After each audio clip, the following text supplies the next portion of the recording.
And we are live. All right, troops, welcome to the Action Elite. My name is Owen. Hope you're all well tonight. And tonight I am joined by my good friend J-Man and Stephen. How you doing, fellas? Hey. Good. How are you guys? Good. Good, thank you. So before we get started on our big Terminator retrospective, I'm going to ask these two fine gentlemen to talk about what they do. Now, Jay, if you tell us a little bit about your YouTube channel. Sure, yeah. So I'm J-Man. On my channel, I talk about comic book related stuff. So like X-Men, DC, Marvel, all that kind of good stuff, all the geek stuff. I do a couple of live streams a week. And besides having a panel, I a lot of times bring in people from the audience. So if you're in the chat and you want to come in and speak your piece, we also allow that. So it's pretty fun. We call it the Danger Room. The links up there in the chat. So yeah, give me a subscription if you want to, and yeah, just check it out. We have a lot of fun. Sometimes we get into arguments, but it's the Danger Room, so that's how it goes. When you come in, you're gonna battle out, but when you leave the Danger Room, everything's cool. So that's kind of what I do. Yeah, I've left the link there for you. So if anyone wants to go like and subscribe, then go right ahead. Over to you, Stephen. Now, Stephen is an author, and if you want to talk a little bit about your books. Yeah, thanks, Owen. So I've written 3 novels. The first one I wrote about 13 years ago now was Headline, which was a thriller about a kid in Boston who gets in some notoriety, and then, of course, things die out, and he doesn't like that, so he starts staging accidents so he could become a hero again. I wrote my most recent book was Office Drone, which was like a comedic satire of like the office environment. This guy is trying to figure out what he does for a living in his own job. And it's based on a lot of events that happened to me in my life in the office. But the one that action fans would probably be most interested in is a aptly named book called Random Acts of Violence. Actor who is down on his luck. Begins to believe he's the latest character he created in a bad B movie like action film. And he starts to kill people that names coincide with people he killed in the movie. So if any of these descriptions sort of interest you, check them out. I know people who've read them really like them, but what does that mean, really? So check it out. I know Owen's going to put my website up, and if you're interested, check out my books. I have already. I've posted a link to your website and to Jay's YouTube page. So yeah, I've read all of the books, so I highly recommend them. I'm not just saying that because he's my friend. If they sucked, I would tell him. He knows me well enough that I would be honest enough. So. Yes. So thanks, fellas. And also, if you've not liked or subscribed to the Action Elite, then please like that here on YouTube. And let's get started with Terminator. So we'll start off with the first iconic classic. So over to you, Jay. Thoughts on the first Terminator? 10 out of 10. It's my favorite Terminator movie.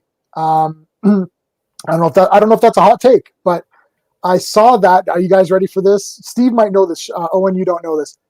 I saw that and Road Warrior for the first time in the same weekend. That's a hell of a weekend.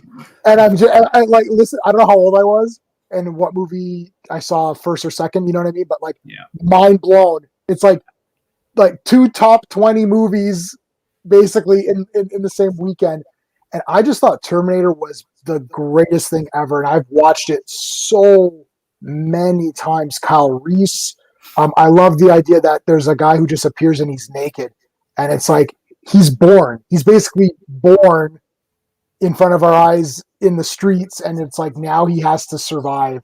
And I just I don't know what grabbed me. The visions of the future were absolutely like horrifying, and just it was just scary. And I really believed like, oh man, you gotta save the future. This was one of the only movies where I was really with the main guy. Like, to me, Kyle Reese is a hero, one of the best action heroes, and it just blew me away. Obviously, Schwarzenegger and the effects at the time were great. The violence was incredible. I was just blown away. So I love Terminator 1. Oh, same. Yeah, I mean, that's the one where the heart gets ripped out. I mean, I don't think there's anything that matches that for the rest of the franchise. Pretty much. Yeah, so what about you, Stephen? What are your thoughts on it? Terminator to me is the best film of the series. Like actual, when you break it down, actual film, like plot, story, how it's constructed. I really like the guerrilla nature of it. This is before Cameron, was like a mega director. So a lot of his stuff was like, I remember reading about how one shot he got, well, he didn't even have a permit. He's just filming Arnold coming down the street, and he's like trying to get it in before the police are phoned or something. I love that. This might be Schwarzenegger's best acting performance. I know he's a robot, so I don't know what that says about Arnold, but like, just how he reacts, like, when he's driving along and he's going like this, right? The eyes like, move first and the head follows. Yeah. It's just so amazing. The one thing that got me as a kid was when I saw Kyle Reese and he was getting close to Sarah Connor. He spoke of her, and then I'm like, is he gonna like? And then they ended up sweeping at her, and I'm like, oh, is he the father of his friend? Which was kind of weird when I thought about it. I'm like, he sort of sent him back to save, Sarah from the Terminator, but he actually saved himself by sending back his own father to make sure he was born. So it's crazy. Right. It's crazy when you think of that. Terminator's a horror movie. I know we're on the action week now, but Terminator to me is a horror movie. Like, what is it?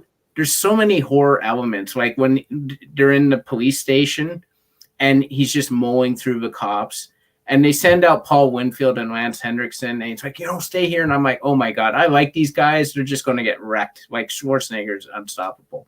And then at the end, when, they have to stop motion and he's going after her in the press. I mean, that's pure horror thing. That's the heroine trying to get away from the killer, right? Like, so Terminator is a classic. It deserves a classic name, unlike some things. They're called classics and they're not. Anyhow, and like I can't say, like, it is the best movie of the series for sure. Like, best constructed one for sure. Also, good evening, Severio. Just saw your comment there. It's a fine day to talk 80s action. It's always a fine day to talk 80s action. I was going to say, it's always a fine day. Fine day to talk action. Terminator is a serial killer. He's a serial killer in the beginning. He goes to the phone book, rips, or gets the names of the phone book, and literally goes around serial killing. Yeah. And three is it three makes you a serial killer? Three. Yes, three. Yeah. He killed at least two Sarahs, and was she the third Sarah? So he was going to be yes, she was the third. Yeah, she was the third Sarah. So he's literally going around. It's like Sarah Connor. You're like, whoa! And he kills her friend because her friend is there. Yes. And he kills her thinking she's Sarah initially, and then he scans her. He's like, "Oh, it wasn't Sarah." Oh. But there's so many like awesome moments in that film. I mean, when I watched Terminator the weekend, it's actually been a couple of years since I watched it. And although Terminator 2 is my personal favorite of the series, this is the best movie. Like the sheer tone, the sort of nihilistic, nightmarish tone right from the start. And I think, now I don't know how we pronounce his name here. We say Michael Biehn in the UK, but I've heard people say Michael Biehn. I think it's Bean is the way I've been. We'll say Biehn. Okay, but I think that's one of the best pieces of casting ever as Kyle Reese. I mean, to me, he's not acting; he is Kyle Reese. He just brings such truth to the character. He's brought this like intensity to his eyes, where the whole way you're thinking, "Wait, is this guy actually crazy, or is he, telling the truth?" Or he's telling the truth, but there's still that element that he's unpredictable, and you feel like he has sort of genuinely been through hell and lived through a war, which you don't feel in later movies, which we'll get to later. But I just think he's got the wiry frame and just the crazed look in his eyes, desperation, and there's this just desperate tone the whole way through it. And as Severio says here, it's an absolute action horror hybrid. The music helps that too, and Brad Fiddel's score to the first two movies is amazing. And what's interesting is that whenever Brad Fidel didn't provide the music, the movie sucked. Interesting. I've got the soundtrack to part two. Also, like touching upon what you were saying, like when he's talking about the Terminator, he's like, "Look, it can't be bargained with. Yeah, it can't be reasoned with. It doesn't feel pain. It doesn't feel remorse. It doesn't feel pity, and it absolutely will not stop until you are dead." It's like, holy crap! Like that's the damn best explanation of a villain in any movie, like ever. Yeah. It's like I can't think of even like a Friday the 13th or like a Freddy Krueger or a Michael. Like none of, like it's like that was the scariest. Like, look, it will not stop. Like if you leave the forest, Jason's done. If you wake up, Freddy's good. If you're not in Haddonfield, like this is like, look, the Terminator is going to find you and kill you. That's all it does. It's awesome. I actually use that line today to describe someone I work with. I'm like, you can't bargain with her. You can't reason with her. She will not stop. She can't be bargained with. Yeah. She can't be reasoned with. That's great. Like, I mean, it's permeated into our like subconscious. Like, this is just like, you know, you just use this in daily life or whatever. Whenever you want to describe someone who's completely unreasonable and irrational, you just use that line from Terminator. Every time. Yeah. Did you know that Lance Henriksen was nearly the Terminator? Yes. Yeah. I was just watching that recently and heard that, and I was like, actually, he would have been pretty good, but I don't think I could picture anybody other than Arnold in that role. I mean, because I remember Arnold was initially, there was the idea of him being Reese, but that was actually, I think that was more a producer that suggested he was Reese, and he was like, no, he needs to be like the Terminator. I remember Cameron met him for lunch, and he was like, no, this is the T-800 right here. So, and yeah, people sometimes don't credit Arnie with how good he is in this movie. He's terrifying in this movie, and he only says something like, is it 26 lines or 26 words or something like that? Yeah. I'll be back. And and fuck you, asshole. Asshole. Yeah. Well, I like how he literally is like going down the list of acceptable responses, and he's on that one. And that, you know, the heads up display or whatever, like, I don't remember that being used too often, and they credit that to Jodorowsky from when he was going to make Dune. Yeah. And then that didn't get used, and a lot of the crew that Jodorowsky had assembled for Dune went on to do Aliens, Terminator, Raiders of the Lost Ark, and all of these ideas kind of became that, and like that idea of the heads up, and he's like, and like his like the Terminator viewpoint. Yes. Try to remember how many robot things there were where you see that before Terminator. I don't remember too many. I'm hesitant to say it's the first time we've ever seen that because I don't know for sure. But I own a lot of robot movies and a lot of 50s stuff, and I don't remember that POV with all of his little details like RoboCop and all that kind of thing. Wasn't it from an episode of Buck Rogers or something? There's an episode of Buck Rogers or something, and there's like some Terminator kind of thing chasing after them. I can't remember if there's the viewpoint, but I remember that was where I think where the inspiration was from. There was like Harlan Ellison. Yeah, it could be. I own the Buck Rogers Blu-ray, so but even that though would probably be after the Jodorowsky thing. I'm not sure on that, but I'm not sure. Yeah. And I feel like too, like the problem is that if you can imagine Lance Henriksen and Schwarzenegger's Reese, the size difference it's too vast. Like when you got a little skinny guy like Michael Biehn and you got like Schwarzenegger, you're seeing here like part of the scary part is even though Reese has experience with the T-800s in the future, you're like, how's he gonna take out this big guy? Like, I don't know like how he's gonna do it. Like Schwarzenegger's size is intimidating. And then when Reese gets hurt, you're like, oh, they're definitely screwed now. Because all he got is Linda Hamilton and an injured Michael Biehn, who you sort of had your doubts about before. And now you're like, oh, they're really screwed. So good point. That really upped the tension because you're like, holy, I wasn't sure that Michael Biehn, with the weapons and the time that he had, even he doubts himself. He's like, I don't know if we can do it. Yeah. And you as a viewer, you're like, shit, man, this guy's can't do it. He's injured now. She sucks. Like, that's it. It's over. Yeah.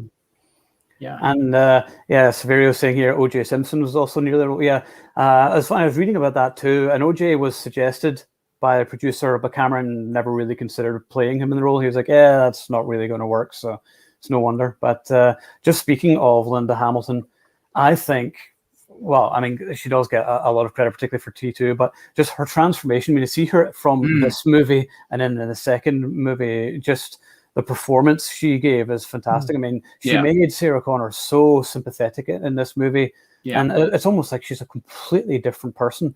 And she almost becomes like a female Reese in the second movie, where once again you're questioning her sanity. And I think she's absolutely fantastic in it. And then of course there's just so many amazing dialogue scenes as well. Like, hey, wait, you can't do that in here. Wrong. One of the best scenes.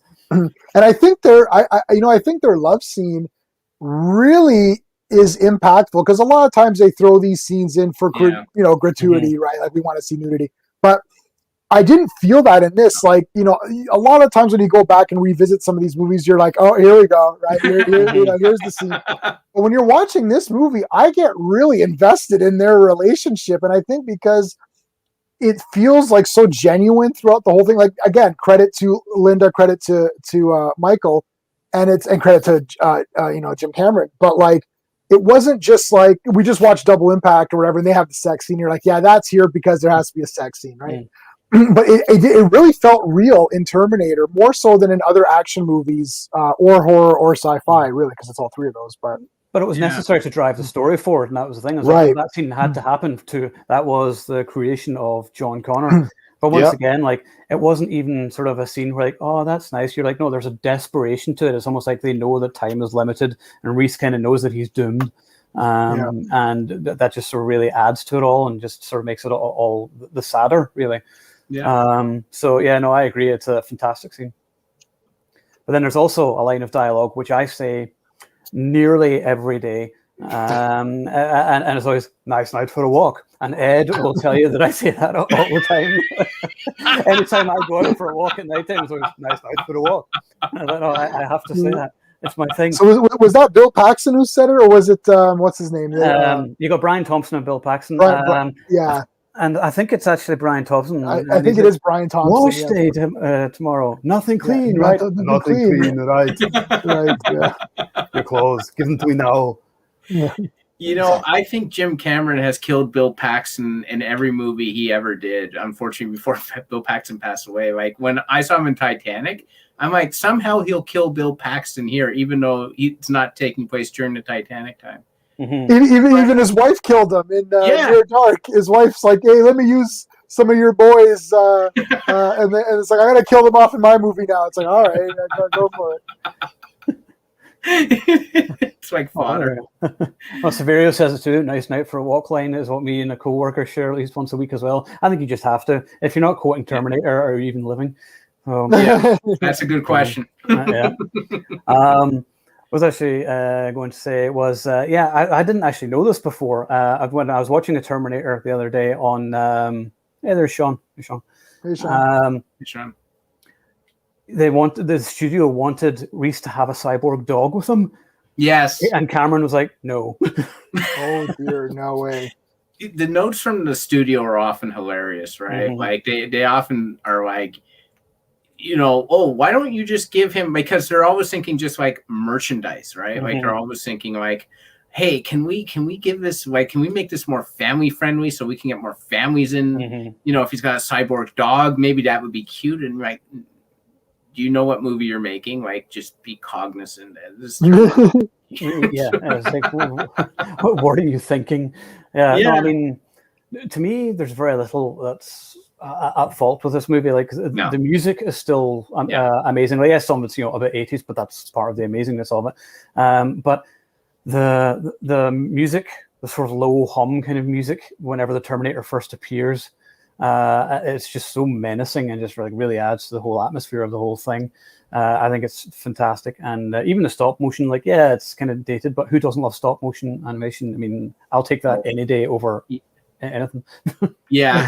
Over bad CGI especially. Absolutely, yeah. But to me, it's a near perfect movie. You got perfect tone, pacing, acting, and just everybody's great. And I also love the two cops, Traxler and what's Lance Henderson's character called? I don't remember, but they're good. But the two of them, there's something very natural about them. They're like always smoking and drinking coffee and whatever, and they've just got this jaded quality to them where they just can't be bothered. And I just think they're fantastic. So so Terminator is still holds up as just one of the all-time great action movies. 10 out of 10 for me as well. 10 out of 10. Yeah. That's awesome. So, are we ready to move on to Terminator 2, one of the worst films of all time, right? So let me ask this, guys. There are certain movies where you always remember the experience of seeing it. Do you guys remember when you first saw Terminator 2? Saw it in the theater. 5 times in the theater. Interesting. Wow. I saw it before I saw the first Terminator. Wow. Yeah. Interesting. And that was the thing. And this happened a lot. I remember asking this in the group a few months ago. There were like sequels that I saw before the originals. I saw Aliens first. I saw Lethal Weapon 3 first. Oh, wow. Like, what the hell is wrong with you? But for some reason, I still managed to pick up what was going on in Terminator 2. So, yeah. But, I remember seeing it in the theater 5 times when it first came out, and I loved it more every time. I mean, I watched it once in the theater, then we went home and watched the original, and then I went to see it again. I was like, oh, this makes a lot more sense now. That's why it's in the mental institution. Right, got it. So, I think one of the rules of James Cameron is that he said this, that he likes it that if he's making a sequel, it doesn't require you to have seen the previous movie, just like Aliens. Like you can watch Aliens. If you saw Alien, which I also like better, so Alien is over Aliens. But if you watch the first movie, obviously it's better because you have more knowledge. But if you don't watch the first movie, you're not going to be sitting there lost. It's not like if you want to go see Endgame and you never saw Infinity War or any other Marvel movie, you'd be like, what is happening? Like, Terminator 2 explains itself. The only thing is, when I saw it in the theater, and Steve is the same, I didn't know that Schwarzenegger was going to be a good guy Terminator. Yeah. And it doesn't play that way in the beginning. He still beats everybody up, steals the clothes. It's, and it's only when he goes, come with me if you want to live. You're like, oh shit. Well, he's like, it's like, he's with them. Like, it's like he befriends John and all that. And you're like, wow, he's actually with the good guys. So I thought that was really cool. I remember when I saw it in the theater, and this is such a weird thing, I actually had a jump in the movie, and it was when at the beginning of the movie when it shows the skulls and then the foot comes. I jumped. My dad actually put his arm out because I literally was like going to hurdle the seat. Like it was so like, oh my god! And I'd known Terminator at this point, right? And I'd seen the future world where it was like dark and grim, and I still it's still nightmarish. Imagining trying to live in that world is like so unsettling.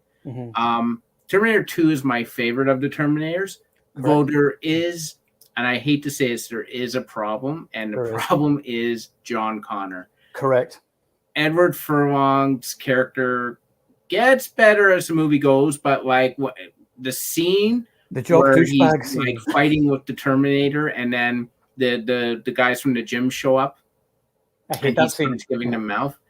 I know that Cameron's trying to show this kid is not he's what's the word I'm looking for? Immature. He's rough around. He's not the leader. But I'm like, it doesn't really serve a purpose because he's a kid. He's not a leader. He's already shown to be self-sufficient with how he's doing, and a bit of a juvenile when he tries to break into the ATM. When he breaks into the ATM with his little gadget. Right. Yeah, that's established there, right? Yeah. You didn't really need to show that scene. I don't really know why you did. I'm not a fan of that scene per se, but the thing is like him growing up to be a little bit of a douchey guy is important, because if you're clean cut, good upbringing, you're not going to lead a resistance against an establishment. Right. You need to be, he's wearing the Public Enemy shirt. Yeah. You need to be outside of society's norms.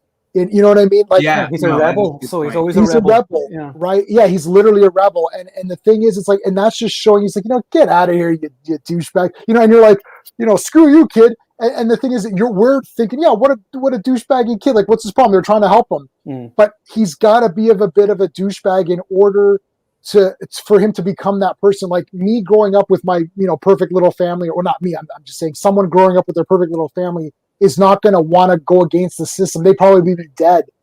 I think it really is important. I think it's 10 out of 10 for me, and I think everything is important, even if that scene irks me a bit. It does irk me, but it's important with John's like character. It shows his upbringing. His parents don't give a crap. He's like, yeah, whatever. And he drives off.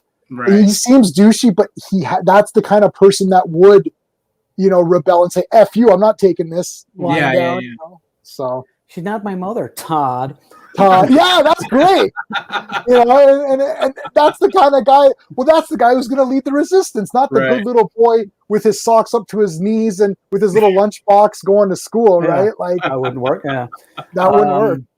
And I still think that arguably the greatest opening scene of all time. I think like you've got the opening Future Wars, and then you've got that theme tune. Brad Fiedel knocked it out of the park with the music.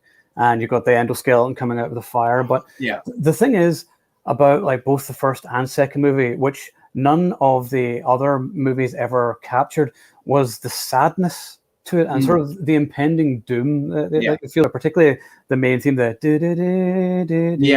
it's such a sad theme, and they even use it in the love theme in the scene in the first movie as well, and it's done this sort of almost romantic version, but still sad at the same time. And there's just this feeling of almost hopelessness to it.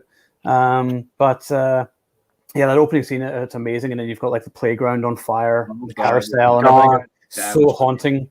That was awesome. And then even like, I don't care if the rest of the movie sucks. It's like you've already got 5 stars just from this alone. It's an incredible opening scene. Well, Sarah's nightmare is so unsettling when she sees herself with John and she's like, banging on the she's like shaking the fence like that, like trying to tell them and then you see the bomb hit, and then like she literally disintegrate, like her body explodes in front of you. That's still an amazing effect.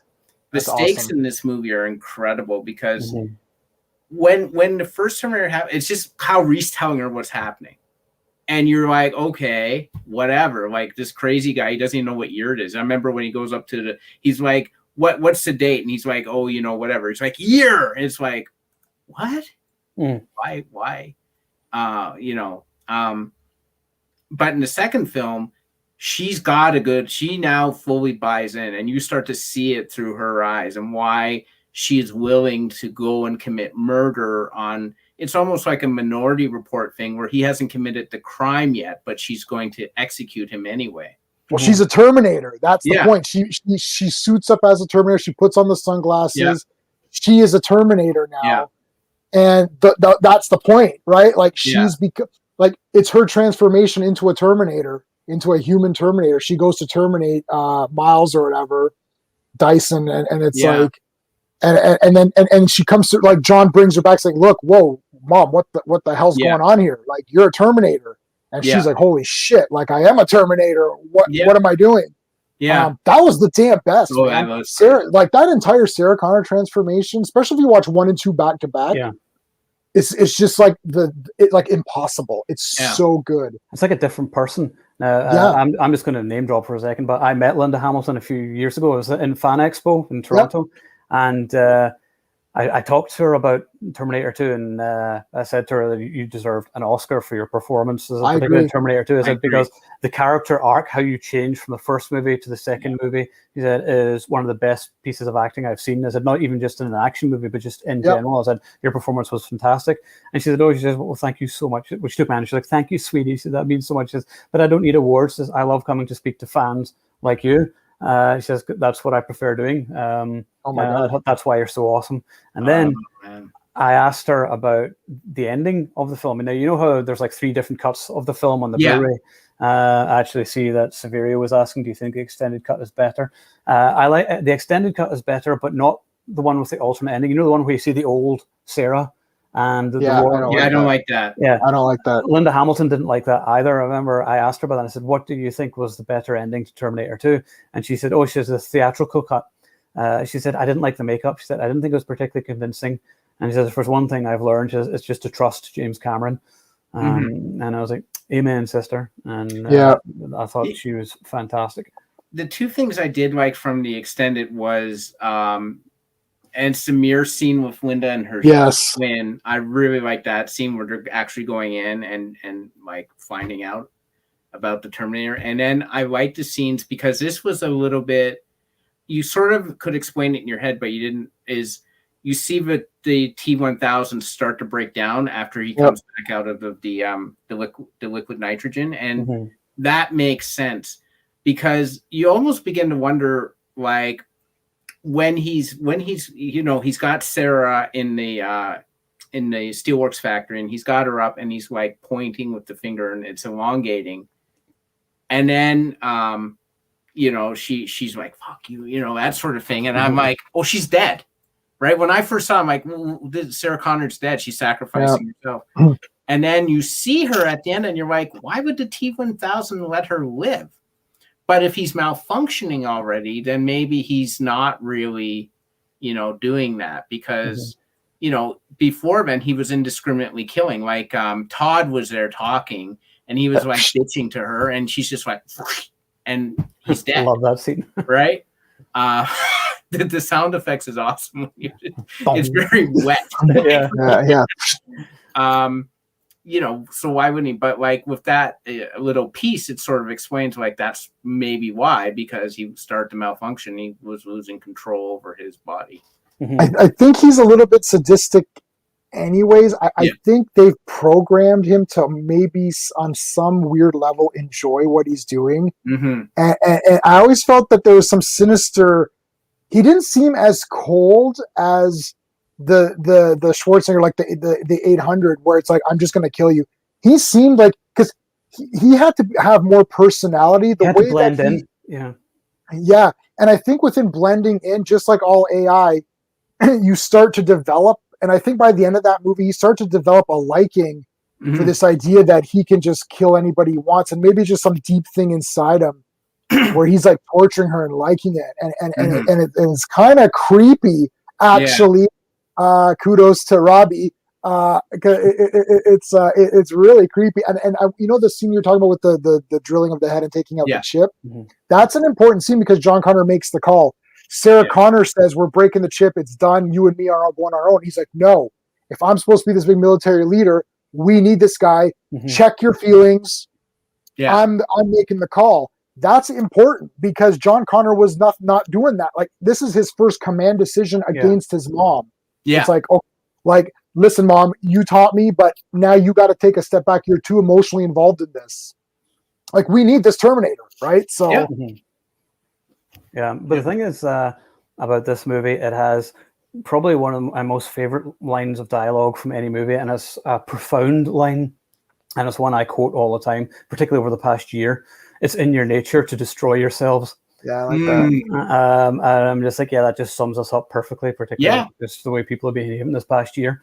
And if anyone in the comments actually can think of any other profound lines of dialogue from action movies, let us know.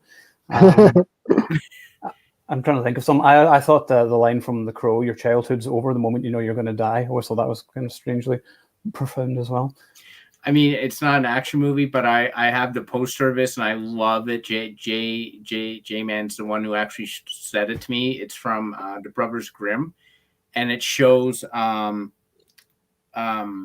her name? Little Red Riding Hood. Yeah. And the tagline says, "This isn't the way to Grandma's house," and I absolutely love that. That and the two guys upside down going into the cauldron, and it's saying, "And they lived happily ever after." And you're like, "Wow," Terminator 2 is just it's such an iconic movie. Like the scene in the dry ravine with the chase, the attack on Cyberdyne Systems, the steel works. Like there's so many memorable moments from that where you're just like, oh my god, and people still say to me, "Hasta la vista," sometimes. It just like it became part of our culture. Oh yeah, but also, why are the effects still the best of the entire franchise? Like even like the recent ones, like Dark Fate and everything. You're like, why are the effects not as good as they were in this movie from 1991? Because James Cameron really puts a lot of effort into stuff. Like when he shoots 3D, he actually uses 3D cameras, which is very difficult to shoot with because you have to light the background as well as the foreground. Like anytime he does anything, he goes all out state of the art. And also the effects sometimes tend to go with your emotional involvement in the scene you're in. So like when the T-1000 is coming and he's going through the bars and that, you know, the gun gets stuck. Yeah. And he goes like, and he has to just kind of go around, and you're just like, ooh, that was kind of, it's just like, it feels like that was really happening and that would happen. Like now they would just have him go through and be like, oh my God, he's coming through. Yeah. Right. Whereas like there's no thought process as to if this creature is actually blending and actually moving, what would that actually be like in the real world? Not just let's have a CGI effect. I love Lucas, but some of the later like prequels, sequel trilogy stuff where you're getting into these effects worlds where it's like nothing is tangible anymore. There's no weight to it. You don't think of these things like if everything is CGI, the T-1000 walks through the bars with no problem. But because there's a real set with real people, you know, somebody's either Cameron or somebody's like, hey, wouldn't his gun get caught in between the bars? Oh yeah. You know, it's like, but if the gun isn't really there and he's not really there and the bars aren't really there, then like you don't think of stuff like that, right? I mean, like Cameron's an innovator. He's actually a creator. You know, I think I heard he created new underwater camera apparatuses for Titanic. Yeah. He invented the 3D cameras basically for Avatar.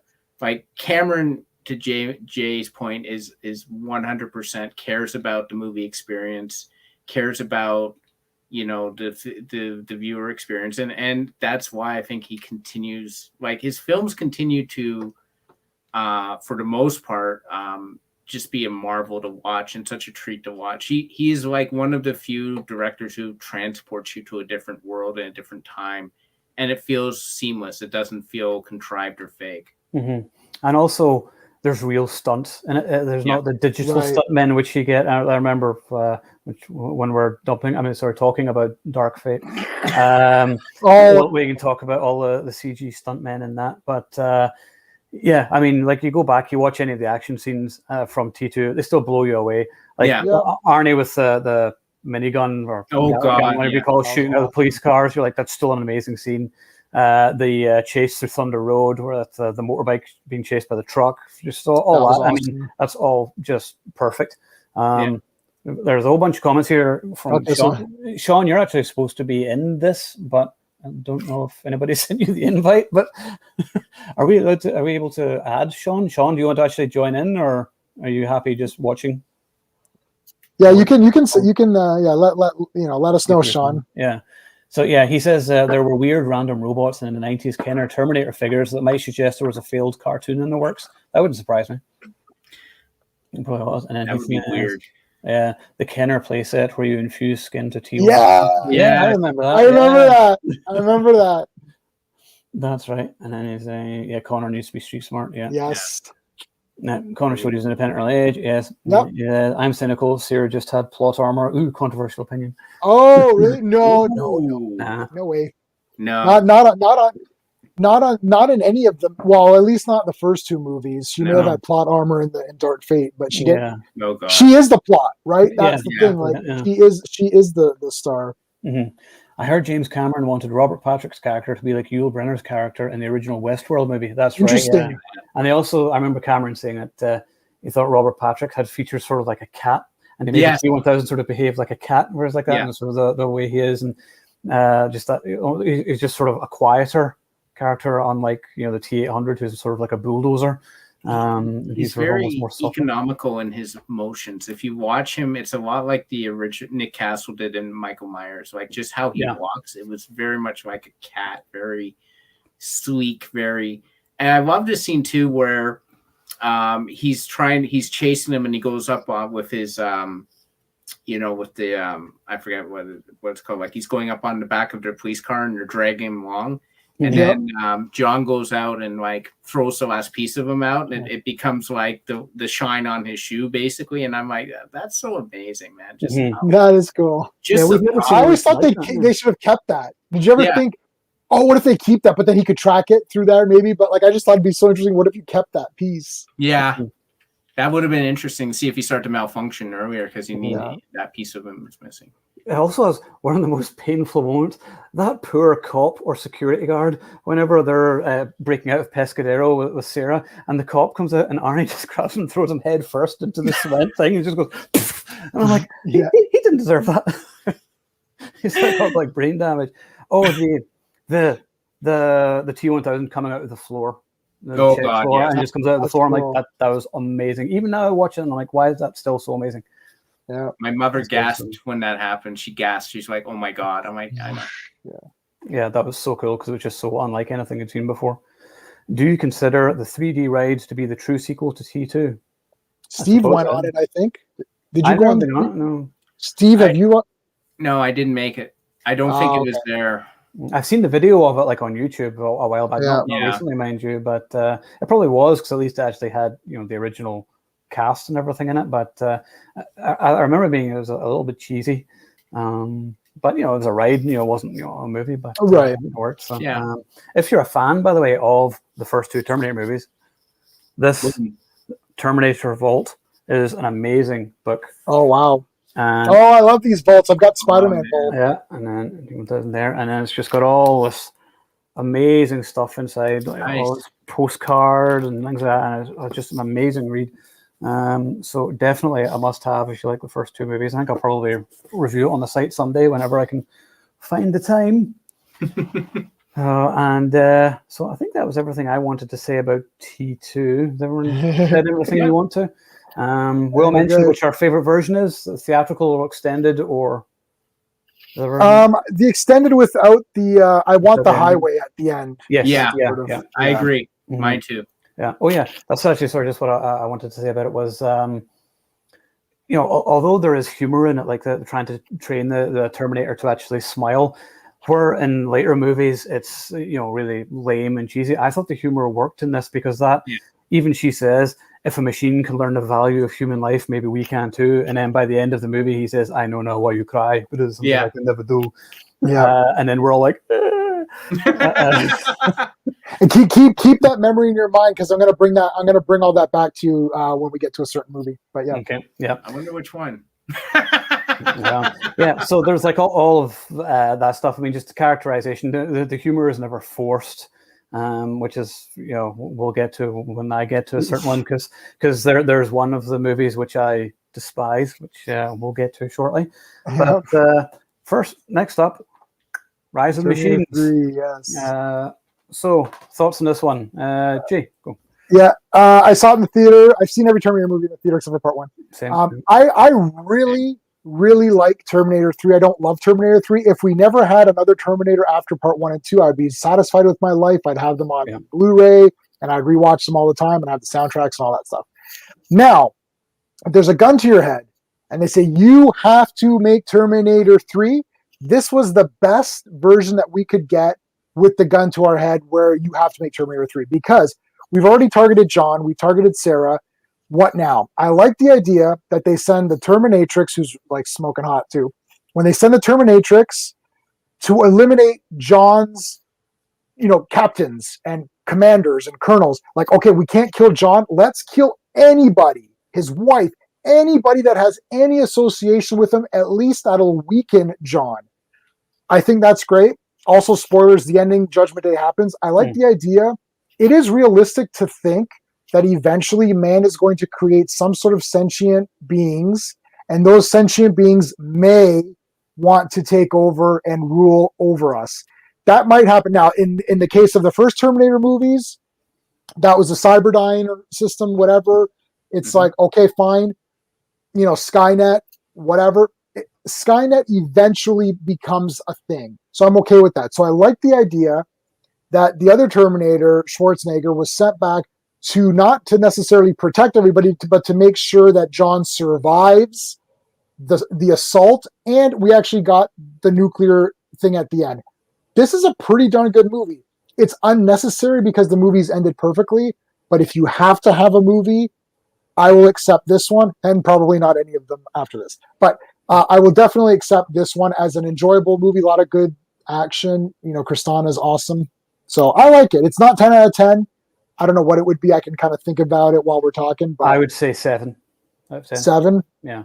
I might go 8. I might go 8 out of 10. just to push it a little bit more. Yeah, see the him putting on the sunglasses. Yeah, the silly ones. Yeah, and then the talk to the hand, and I was like, yeah. Or I thought, and I was like, no. And I was like, oh, you've made it into a parody. But then when I watched it at the weekend there, I was like, actually, it's only those two moments which jar. The rest of the film tonally is okay. It doesn't really bother me. But I loved Kristanna Loken. I thought she was great. It was great to have a female Terminator, something new. Yeah. Contrary to what people behind Dark Fate thought, there were actually great female characters before. Yeah. Yeah, a Terminator and Sarah Connor. Yeah. Ellen Ripley, I mean, list goes on. But so Steve, what do you think of it?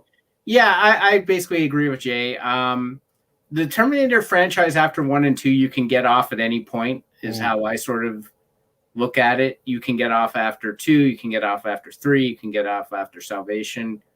I don't know why you wouldn't get off after Salvation if at the latest, but like, I don't know what else you could have done. I thought it was the Terminatrix is a cool character. I'm not really sure because they keep trying to get evolution, and other than being a girl, I mean, I guess you can do a couple of other things, but like, it becomes a little bit like, what more can you do with the Terminator other than swap genders or something?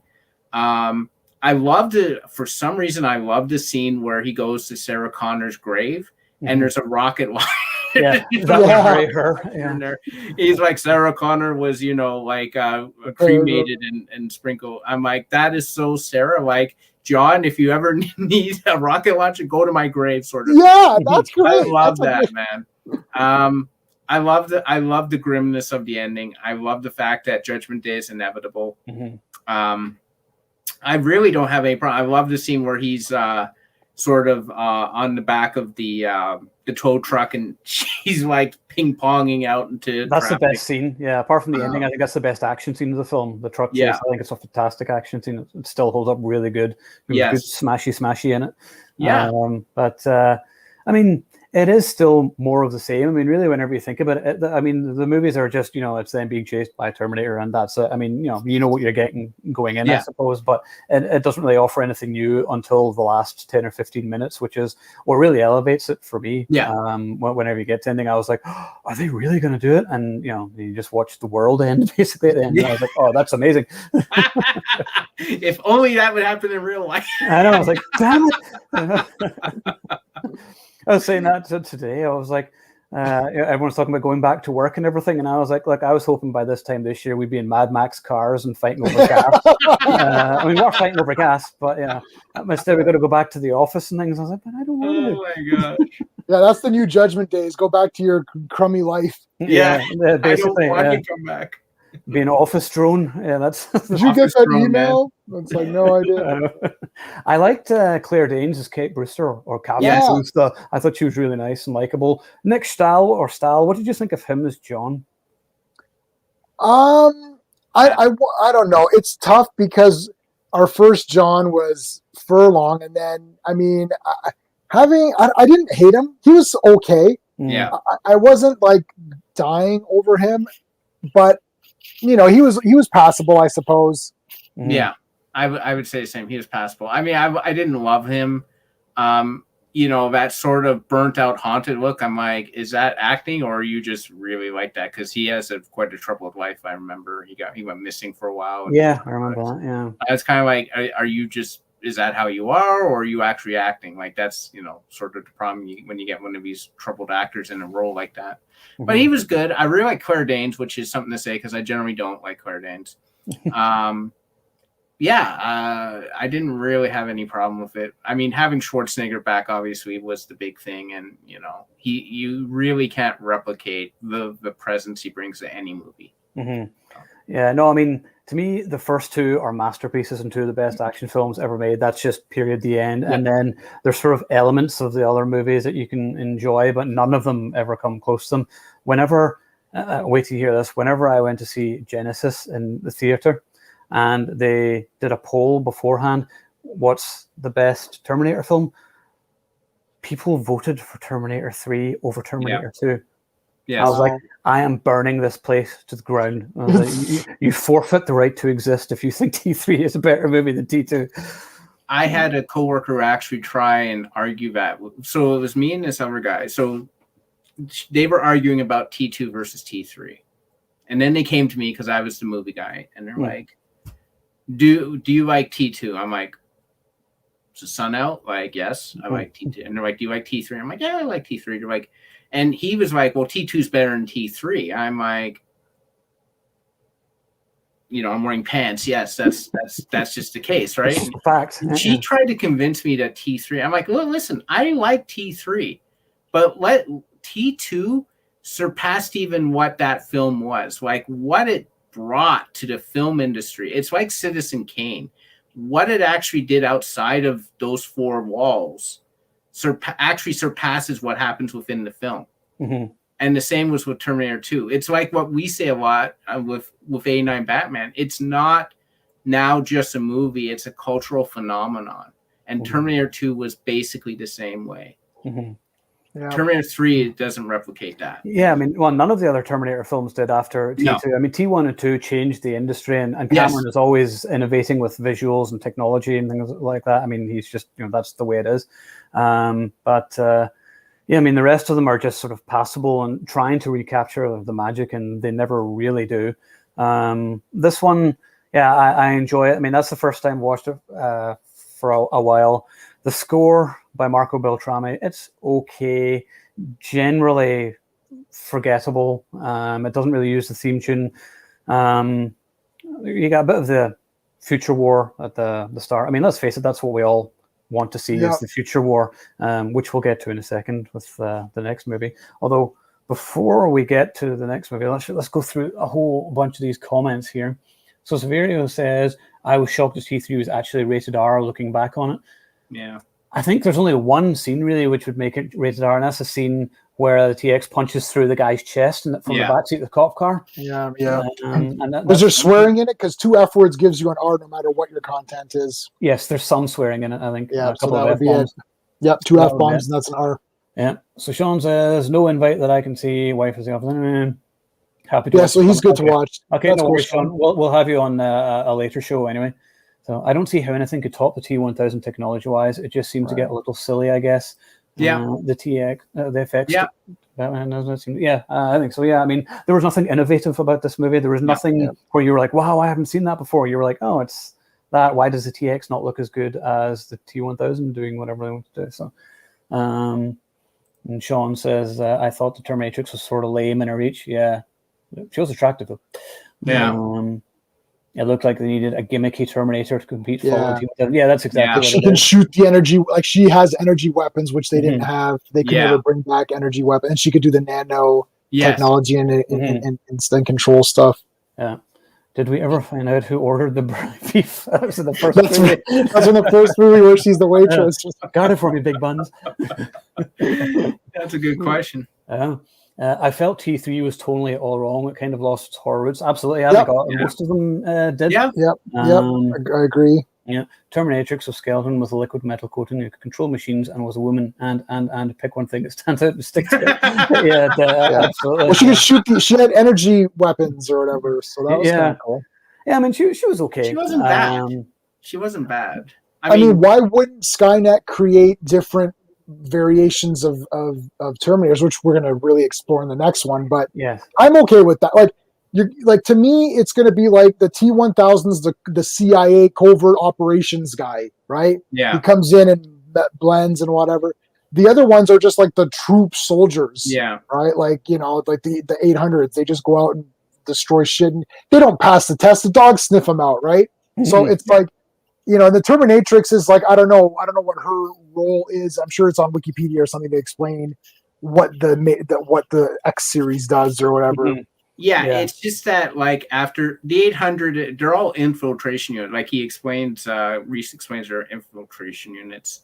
The 800, though, to your point, Jay, is like dogs can find them. Like, they just bring dogs and they go crazy. It's like, so it was like the first, wave of technology. But the 1000 was such a leap that anything that follows it was kind of going to be like, and it was a prototype. it was a prototype too, so that maybe they couldn't replicate it, or it was a one-shot deal, you know. Yeah. Mm-hmm.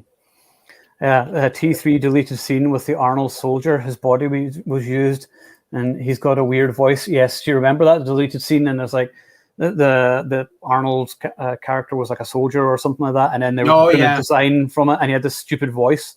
And like, oh yeah, we can fix that. I'm so glad they deleted that because that's bad. Awful. That would be bad. It was tonally awful and just way off, and it was just once again just too much comedy and silliness. You don't really need to explain where the T800 comes from. Like the machines made it at the end. Yeah, that's it. Also, Terminator 2, I forgot to just while I remember, T2 has the best teaser trailer arguably of all time. Remember you see the T800 being built in the factory, and then it just turns to the camera and you're back. That was amazing. So, I've only ever seen season 2, so I'm going to leave you guys to talk about this one, the Sarah Connor Chronicles. What do you think? I got both. Boom. Do you have both, Steve? Yeah, I do. I have both. I mean, I liked it. Like, I was expecting to not like this at all. But Summer Glau's in it. We like Summer. Steve's met Summer. You've met Summer. Yeah. I like Lena Headey. Like, I thought she was the damn best. Like, again, this is the Terminator 3 rule. Gun to your head. Mm-hmm. You have to make a Terminator TV series. Well, this was really the best one we were going to get, right? And we know now that pretty much after this, it's all going to start to really go bad, right? Because it's like the people now involved have started to check out of this concept. They're like, yeah, okay, we have Terminators. That's all we really need. The show tried to do something cool. I mean, it's only the 2 seasons. I don't think it ended very well. I can't remember. I actually watched it off of TV when it was on TV every week. Mm-hmm. It didn't end well, did it, Steve? No. So it ended, you know, they had another T-1000 who coincidentally looked like the lead singer in Garbage. It was. Yeah, I remember that. It was her. Yeah. I mean, and I loved her character because I couldn't figure out what she was doing, and she had the little kid, and I'm like, what the hell is going on with this character? But it just ended with her helping them out, and then you see she's a T1, like, and then she just leaves, and you're like, okay, and it felt very abrupt. I love Summer Glau. For some reason, I think she was born to play a Terminator. I don't know if that is saying something about Summer Glau, but she has that sort of, you know, dead-eyed expression about her, which just fits perfectly in that role. Stay away from my woman. Yeah. Lena Headey is awesome as always. Like, you know, she's pick a movie that she's bad in. Like, you can, you know, Brothers Grimm, 300, you know, Game of Thrones, like Fighting with My Family. Like, she's awesome. How about Dredd? Judge Dredd. She was great in that as the villain. She was a total bitch in that too. She was awesome. Yeah. Yeah, she's awesome in everything.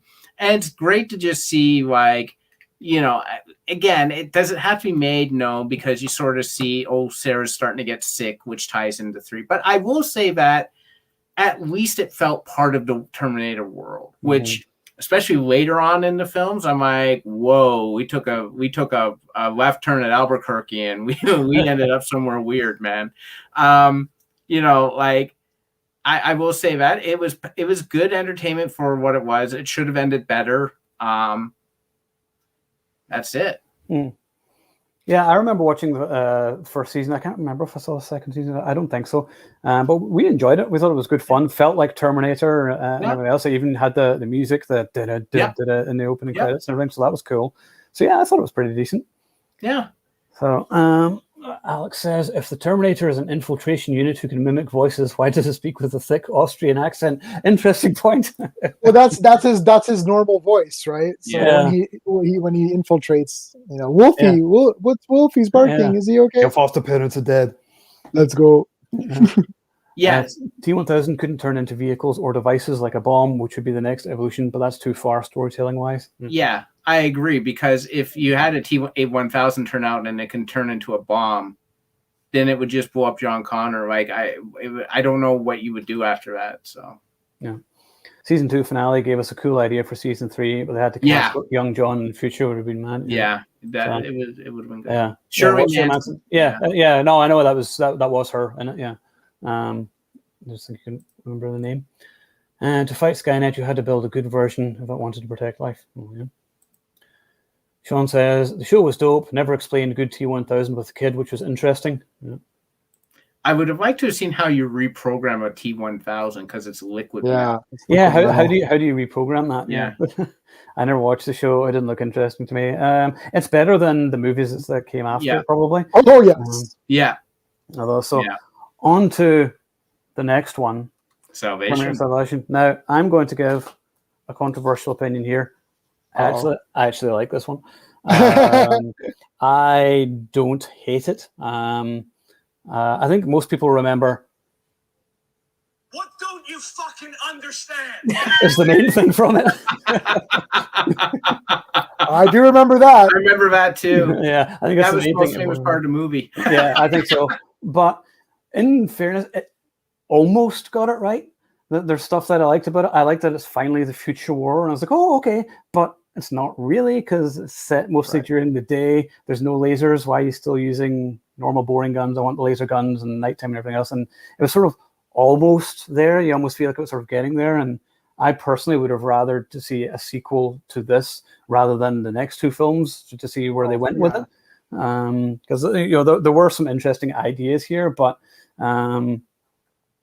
use a Raspberry Pi. I have a Raspberry Pi. So Steve and I have Raspberry Pis. I like Salvation Photos. Yeah, I quite liked it. I mean, it's you've got Christian Bale and Sam Worthington trying to sort of outgrow each other, and it's like, what happened here?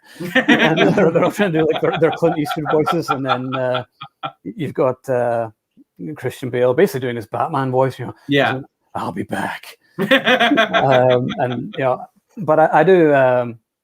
I do like there's some nice throwbacks to it as well. Like you got the Guns N' Roses song from T2, and then the scene at the observatory is where Arnie first appeared in the first Terminator movie. Right. So stuff like that. So and it got the tone kind of correct, the nightmarish sort of tone. And that was director McGee asked the crew to read "Do Androids Dream of Electric Sheep" to understand the bleak world they're creating. So they did try and keep that. So. And the effects were okay for the most part as well. So now, what do you guys think?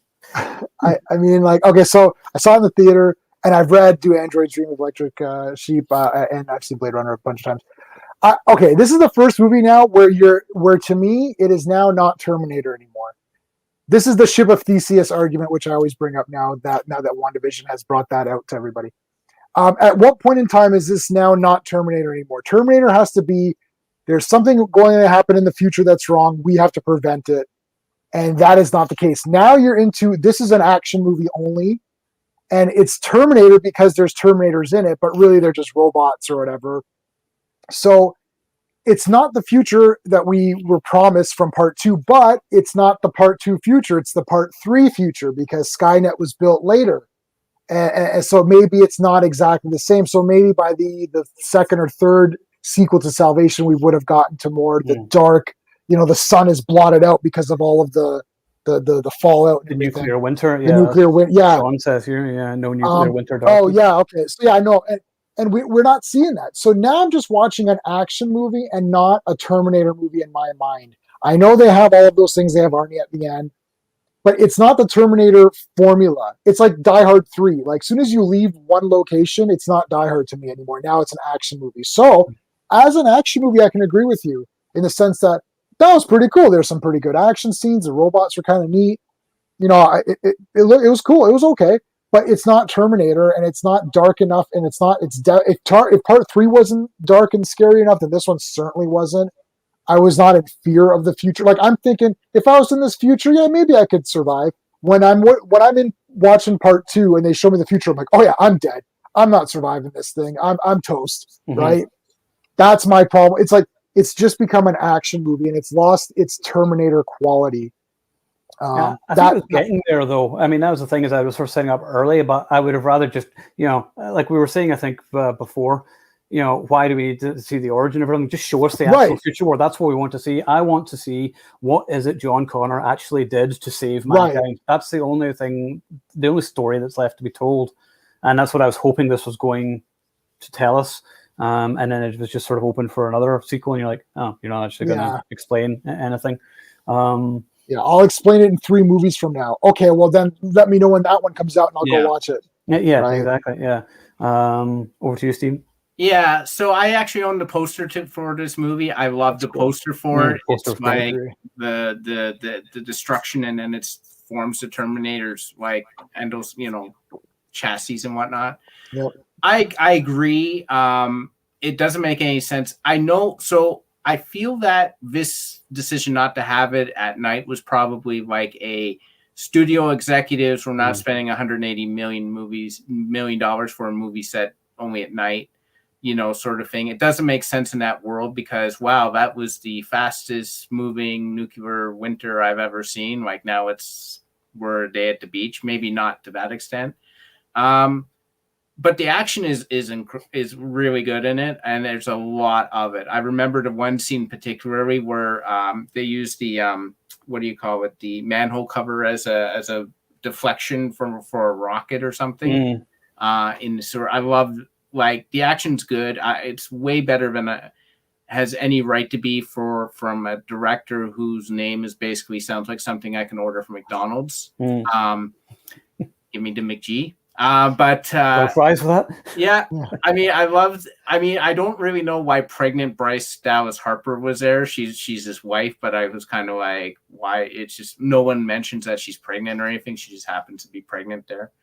I really like Sam Worthington in this movie for some strange reason. His whole Marcus character, like, and his horror when he finds out he's a cyborg. I'm like, why is this guy? This guy's really going for it, man. He's really amping it up. He screams a lot. Yeah, he does scream a lot. He's very upset through the entire movie. But then again, I would be too. The bikes coming out of the knees of the larger Terminator, I thought that was cool. The harvester robots. Yeah, the harvester. The fight at the end with the bodybuilder with Arnold's face sort of glued on him is fine. It looks a bit dated now already. Little bit. Yeah. So is Skynet itself. Like when it takes Kyle Reese, it looks a little bit weird, that whole area, and then it holds him for a while, and I'm like, wait a minute, Skynet knows that Reese goes back to, why isn't it killing Kyle Reese now before he goes back? I'm like, whatever. And that's the problem with this movie, is that you become an whatever sort of attitude towards it. You're like, this is cool, it's set in the Terminator world, but it's not the Terminator I'm really looking for. As an action film, it's pretty damn good, and I really enjoy a lot of the bits and pieces of it. Don't mind any of the performances, really. It just, to me, doesn't live up to the sum of its parts. Yeah, the idea was there and the basis was there. This is a movie, I hadn't watched it for a few years, but it reeks of studio interference. Yeah. And I think McGee said that recently. And even when I was watching it the other day, in the opening scene, one of the guys who's killed is Terry Crews, and his part was totally wiped out from the movie. And I was like, you cut Terry Crews from the movie? And he was supposed to be in, and you see his body, and like it's just like a corpse in like the opening scene. And even the extended cut, there's like a few extra scenes, which add a bit here and there. And always, my main thing was like Moon Bloodgood was like smoking hot in it, but I was like, the important thing is that they still have dentistry in the apocalypse because her teeth are fabulous in it. Yes, I was like, they saved the dentist. Thank God, that's the main thing. But do you know, actually the one thing which I just noticed when I was watching the movie last time was the mute girl's star. There was no point of her in this movie except to go and hand weapons to people. That's all she does. Every scene is just her going. That's all she does. Well, who's going to get your guns for you? I suppose, yeah. But it's like in the harvester scene, and like all shit's going on, and then Marcus looks, and she's like, with a flare. And I was like, "What do you want me to do that? Would you like this chicken, drumstick?" I like the harvester thing. So I mean, Sean said, "Where are they?" Yeah, when he said, "I don't know if the bizarre giant Terminators with calves that turn into race car Terminators are stupid or awesome." I'll answer that for you. It's awesome. Awesome. The harvesters, the sort of sound they make is like really, really cool. They're sort of they're quite a nightmarish creation, I thought. And he says T4 neutered the Future War, not as nasty or scary at all. Yeah, see, they went for the PG-13 rating, which is a mistake right there. So it was immediately neutered. Quad. Yeah. Any love for RoboCop versus Terminator comics group? Yes, games are cool. Yeah, we'll get to that at the end. Stuff to cover there. Remember when Connor was meant to die and Marcus was meant to put Connor's skin over him and be the new John? Yes, that was a terrible idea, and I'm glad that never happened. T4 Arcade was neat. Yes, it was. Yeah. The CGI Arnold get a lot of hate online, but I thought it was neat. Yeah, I mean, at the time it was fine. Just a little bit dated now. I like McGee as a producer, but I don't think he can direct a stream of piss. Can't really argue with that. Yeah. They really tried, to be honest. Yeah, they need to do a real Future War movie, harken back to the bleakness of the Future 2. The only way to go for it. Yes, that's what everybody wants to see. Is it why? Won't you just give us what we want to see? It's like you did it with the Snyder Cut after everyone was bitching and whining about that. Where's our, Future War cut? Future War. Yeah, I know. There's a proper Future War movie. That's what I want to see. Anything else I want to say about this one? Oh God, I never mentioned one of my favorite elements. Anton Yelchin, may he rest in peace. He was great as a young Reese. I thought he killed it. He was really good. Yes. He was so good in everything he did. I still remember Odd Thomas. And that's a cool character movie he created there. Like it was a tragedy for sure for someone that talented to die that young. Yeah, absolutely. Yeah, because he was fantastic and one of the best things about the film. Yeah. Danny Elfman did the music to this one, and the score's fine, but it's not the Terminator theme. And I was like, why do you not bring back Brad Fiedel? I mean, Brad Fiedel actually wanted to come back for later ones, but he wasn't asked. So I was like, so you get all these other guys to provide the shit music. Yeah, when you have an iconic theme and the closest parallel is Superman from John Williams. Mm-hmm. When you don't put that in a movie, you literally feel its absence. And Terminator has such an iconic theme that if you don't have it in there, it's just you feel it. Like you're just like nothing. It pales in comparison. That's the problem. Mm-hmm. Yeah, you need the James Bond theme. You need the Halloween theme. You need Superman's theme. You need the Terminator theme. Yeah, that's just this isn't an opinion. Like this is the facts. Like this isn't. Oh well, this is what J-Man thinks. No, like if the Halloween theme is not the freaking Halloween movie, what the hell am I watching? Movie. Yeah, like, we're riding. Yeah, like literally, it's bad. Like Back to the Future, like Jaws, all those things, man. Like. Well, movies these days generally don't really have themes. I mean, melody is not a thing. It's just sort of a barrage of noise. I mean, the only one that comes to mind that's been a really good theme was the Avengers theme. Actually, yeah, that was pretty good. I like Wonder Woman's theme. That's cool. Yeah, and they used it. Even though the tone of both movies was different, they still used the same music, and they adapted it for '84. You know what I mean? Like you can adapt it. It doesn't have to be the exact Terminator soundtrack. But you can change it a little bit to suit the movie you're telling, but it still has to have the main theme. Yeah, I mean that's actually one of the many problems I've had with the Daniel Craig Bond movies is that they barely use the music. They only ever use it at the end, and it's almost like they're embarrassed for him to be James Bond, and that's what the thing. And you're like, oh well, we have to be careful. We don't offend somebody or whatever. Well, that's what the character is. So if you're not going to do the character the way he's written, then don't do it. But then that's just don't do it. Exactly. So in the future, we will do some James Bond ones. But what we'll do is we'll do James Bond ones on the actors who've done them. So we'll do a Connery one. We'll do Roger Moore and whatever the other ones were. So so we'll do them at some point. That's sort of down the road anyway. We've got a whole bunch of things planned for the coming weeks and months anyway. So. Severio says here, you guys can go ahead and talk about Genesis. I have nothing to say about it, and that's the nicest thing I could say. Yeah, I'm going to be honest. I wish I had brought toilet roll with me because I'm about to take a gigantic dump all over this movie. This is the worst in the franchise. I know, like you hate Dark Fate, and Dark Fate I don't love either. But this movie sucks so bad. Oh my god, I hate it. Like I mean, I bought it because I got the cool. Endoskeleton thing, and there's nothing like a little head. And move over Chucky here.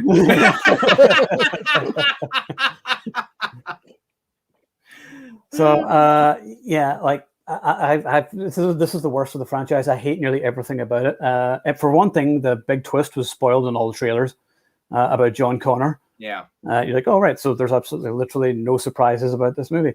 I thought Amelia Clark was horribly miscast as Sarah Connor. Jai Courtney was miscast as Kyle Reese. I mean, neither of them had any chemistry.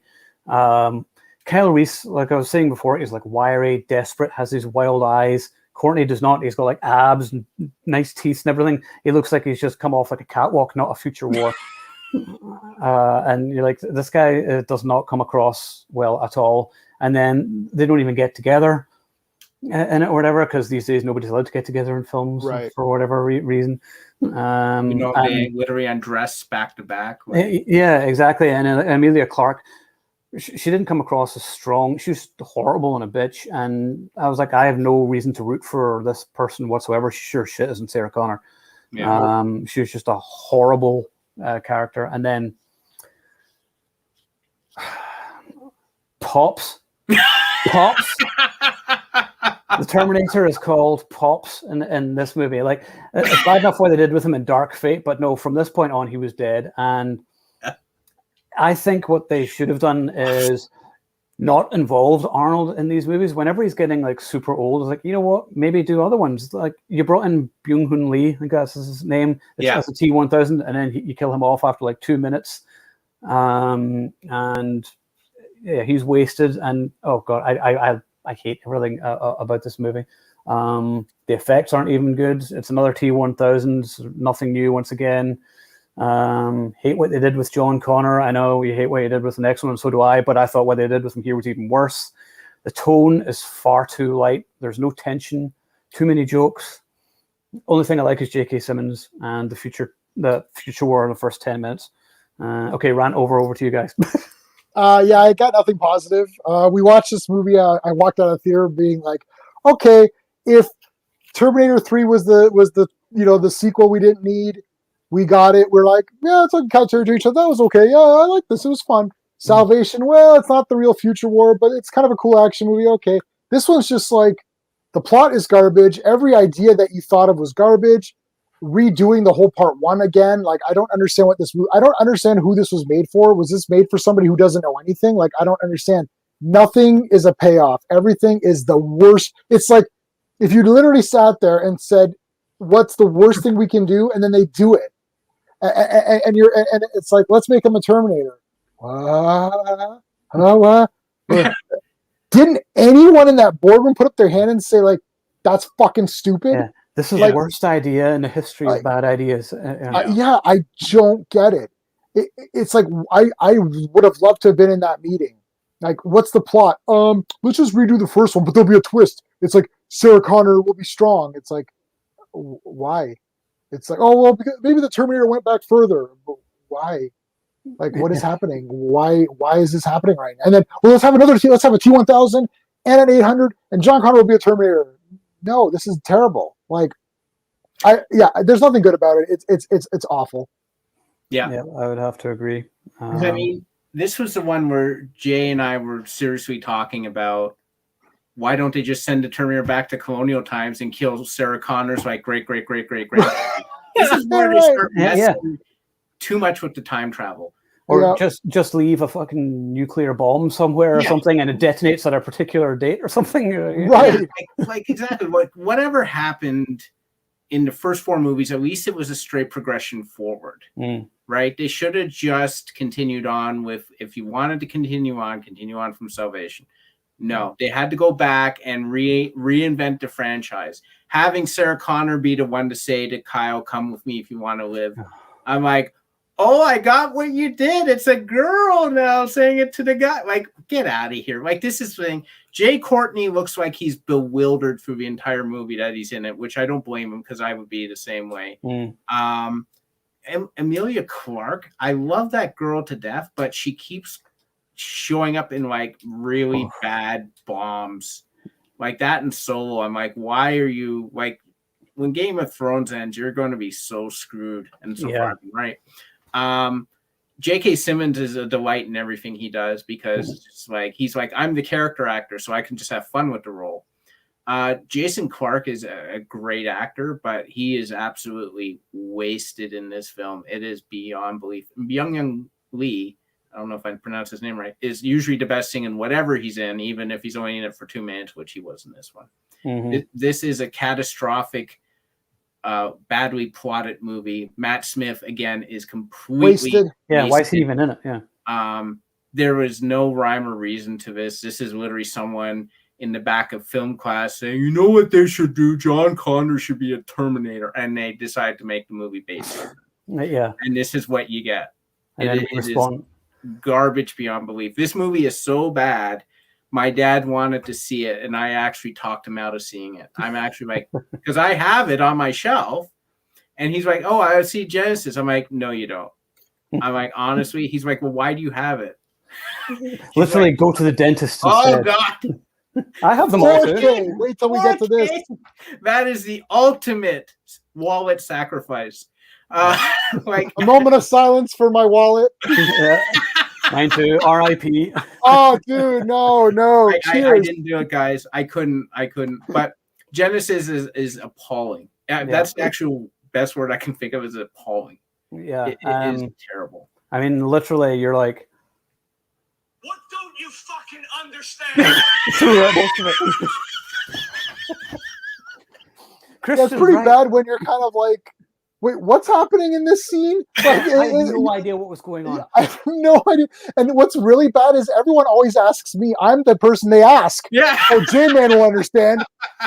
Dude, what was that about? I'm like, I don't know. And they're like, oh, that movie can't be explained. Like, I'll explain Mulholland Drive to you. It's like, I can't explain this trash movie. I don't know. My wife is like, let's watch it. I'm like, no, I can't. We can't watch it. Yeah.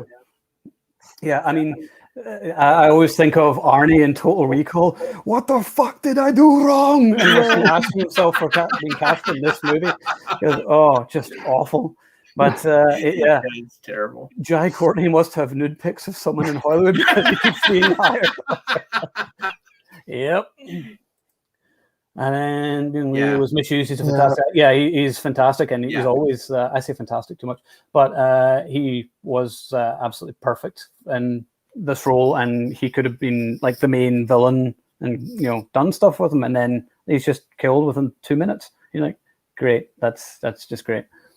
So, Sean says, never thought the Terminator franchise would come to the point of debating which of the last two is a garbage fire versus dumpster fire. Yeah. That's the best description of it. Really, it's even appalling. It's appalling and insulting. Yeah, it really is. It's terrible, and I hate it like even more than Dark Fate. I mean, Dark Fate, there's stuff I like because at least Sarah Connor's in it, like Linda Hamilton. But this one, no, fuck this movie. Sorry. Yeah. Fair enough. Okay, so all right, on to Dark Fate.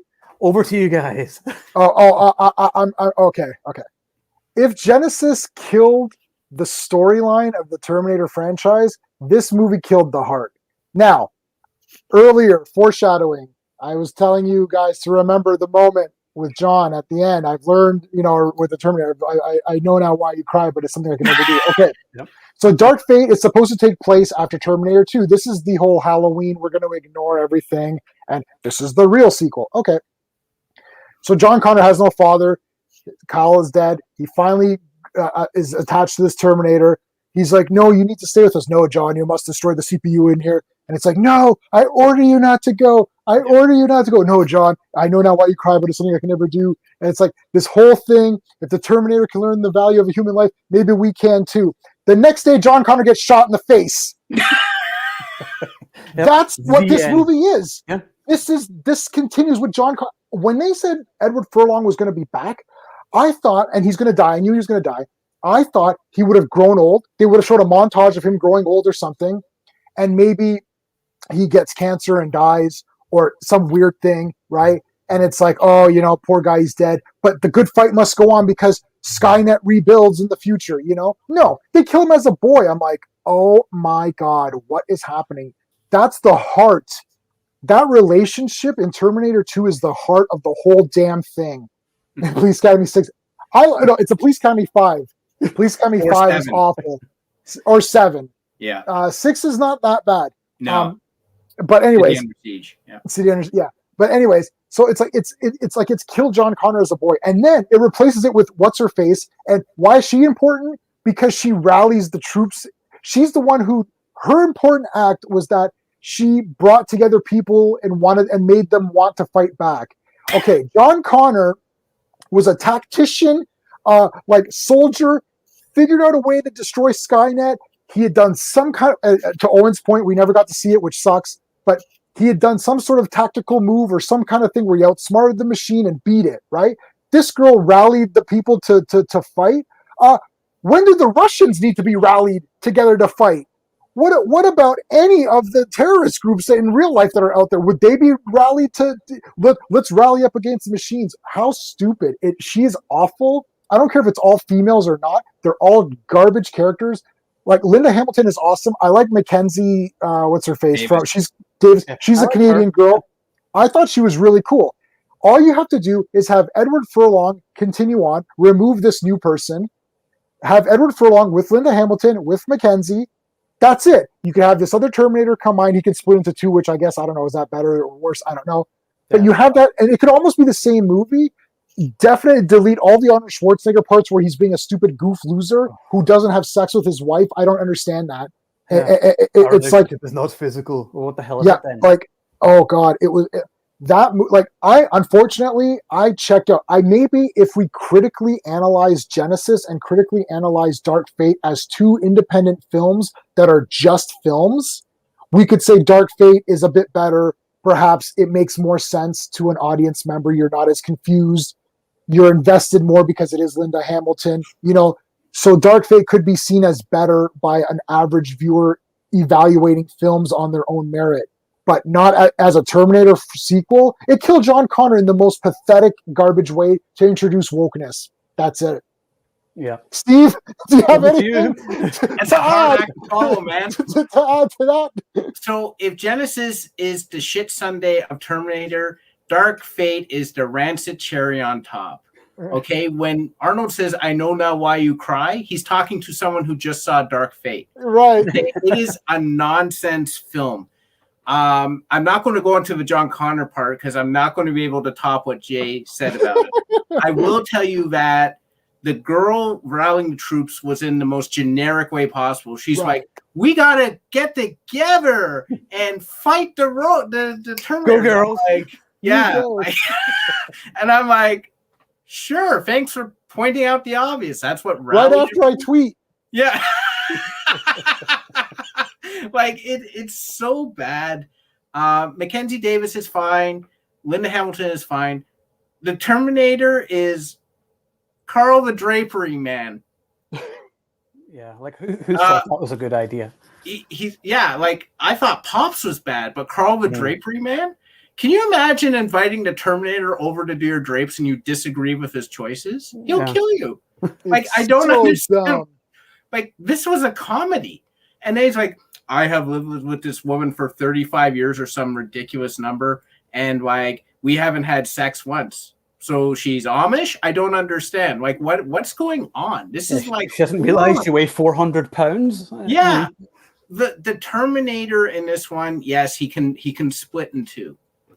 Who cares? Yay. Like he's very unassuming, very nondescript. Why is he talking to him at the end? Why is he letting like, if you do this, I'll let you go? I'm like, so he's not the Terminator, he's the negotiator. Like, what are you talking about? This was so far up its own ass, it never saw the light of day. It is a complete travesty. It is so bad. And another thing, when this is indicative of how the movie's going to go. When Mackenzie Davis comes out, you know how you get the sphere of energy, and then she's like midair, I think, isn't she? She comes in midair, I think. Yeah. And she lands on like a crashes to the ground. I'm like, does someone not know how to send someone else into the future? They knew how to do it in the other 4 films. They landed perfectly on the. They were perfectly on the ground, or 3 films. In this one, she's up in midair. That again is some smart ass at the end of the film class we all attended. Where they're like, "Oh, how do they know exactly where the ground is? Why wouldn't it be midair?" because no one wants to see the good guy go crashing into the ground and do a face plant as their first action in the film. Thank you. Did we see her behind?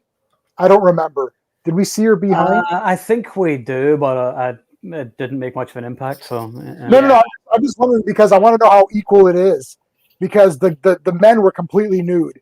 Yeah. Right? Now we didn't see the junk because that would be rated X, and we didn't see her junk because that would be rated X. But we saw their butt, so I'm just wondering if it actually is equality. Probably not anymore. Oh no, it's not. Right, we see her ass, we see his ass. Okay, that's equal. But anyway. As far as I'm concerned, I saw the director's ass for the entire film. It's just so bad. Genesis is appalling. I stand by that word. But Dark Fate, and I'll tell you, this is anecdotal. This is the best way to describe this film. I forget what it was. Something happened. I think Sarah Connor did or something. I'm sitting next to J-Man, and J-Man's like, that is the only good thing that has happened in this piece of shit movie. He yelled that out during the film, and I'm paraphrasing because he probably said something else. And I was like, my God. One line review by J-Man. Sometimes I'll yell out in the movie just to be funny and then see if we can get a couple of laughs. But this you were angry, though. You were angry. No, I was not happy. Yeah, you were angry. Like 5 minutes in, I checked out. I'm like, oh, John Connor died as a boy. I'm like, Edward Furlong. They brought him back to kill him as a boy. What a horrendous nightmare. Yeah, you've basically made the first two movies moot. No, there's no point in having them. So why do we have them? You've totally just made them a waste of time. Yeah, between Dark Fate and Genesis, those were two of the most unpleasant movie experiences I've had. Where I remember, and as far as watching the film goes, where it's just like, I would love to walk out.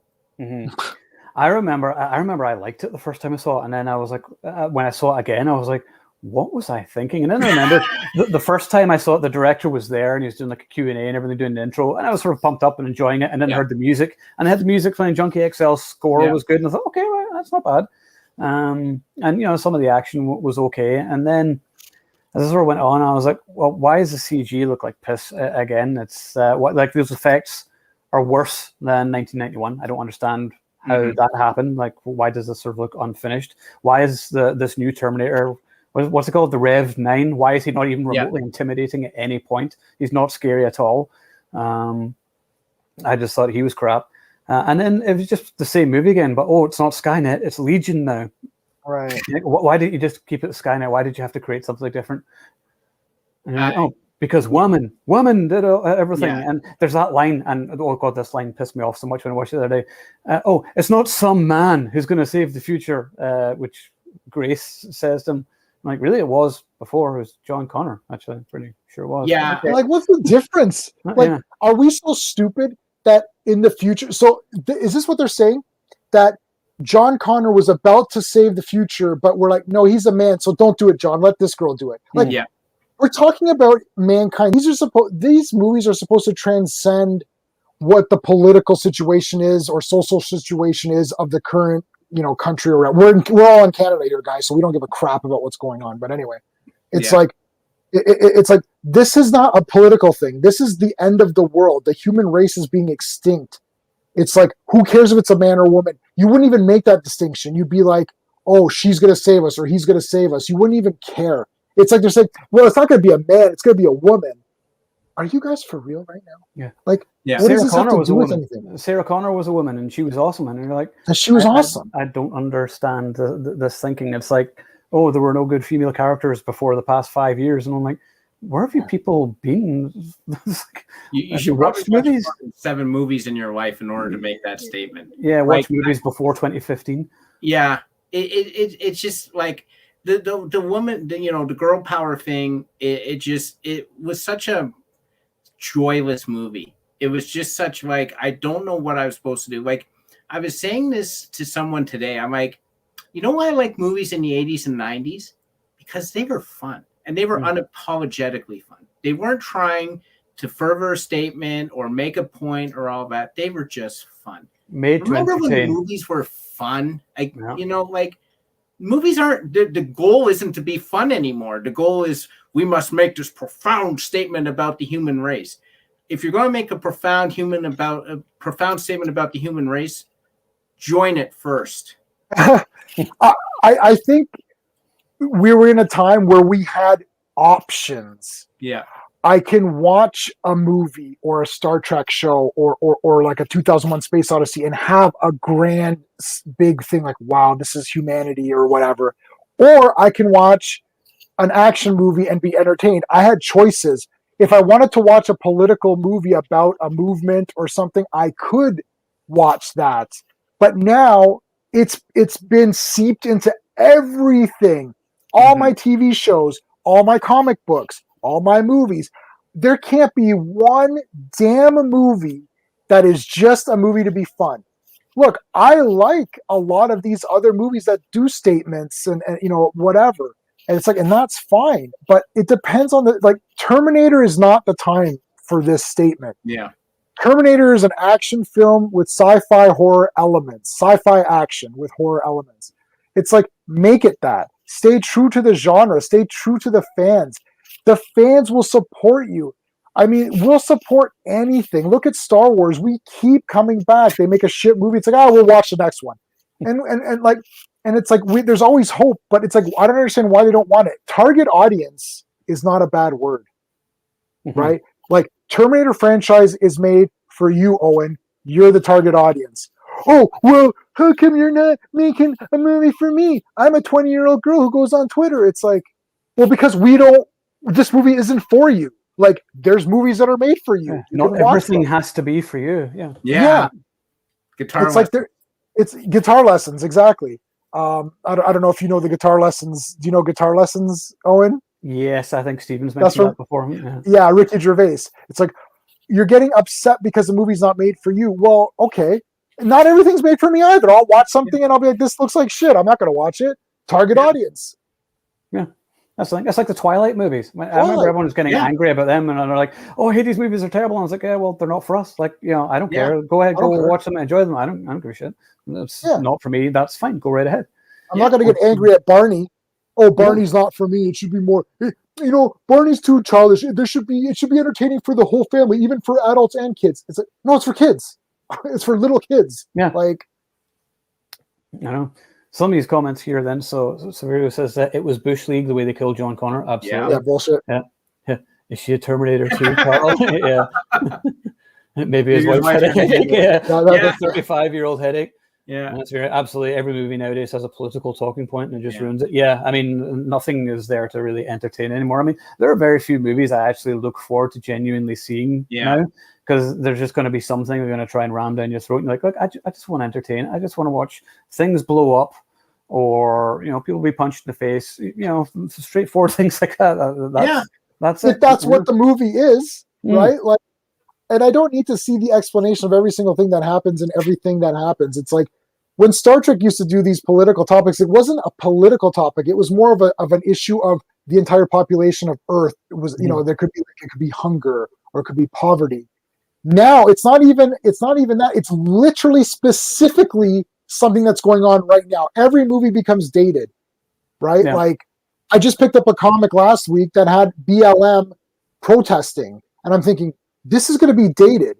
Like, this comic is instantaneously dated to right now, right? It wasn't just a regular protest, which protests will go on forever, right? They could have started off with just having a protest, and we don't know what's being protested. But instead of them actually pinpoint, I'm thinking, well, you've dated your book. As the Joker once famously said, this town needs an enema.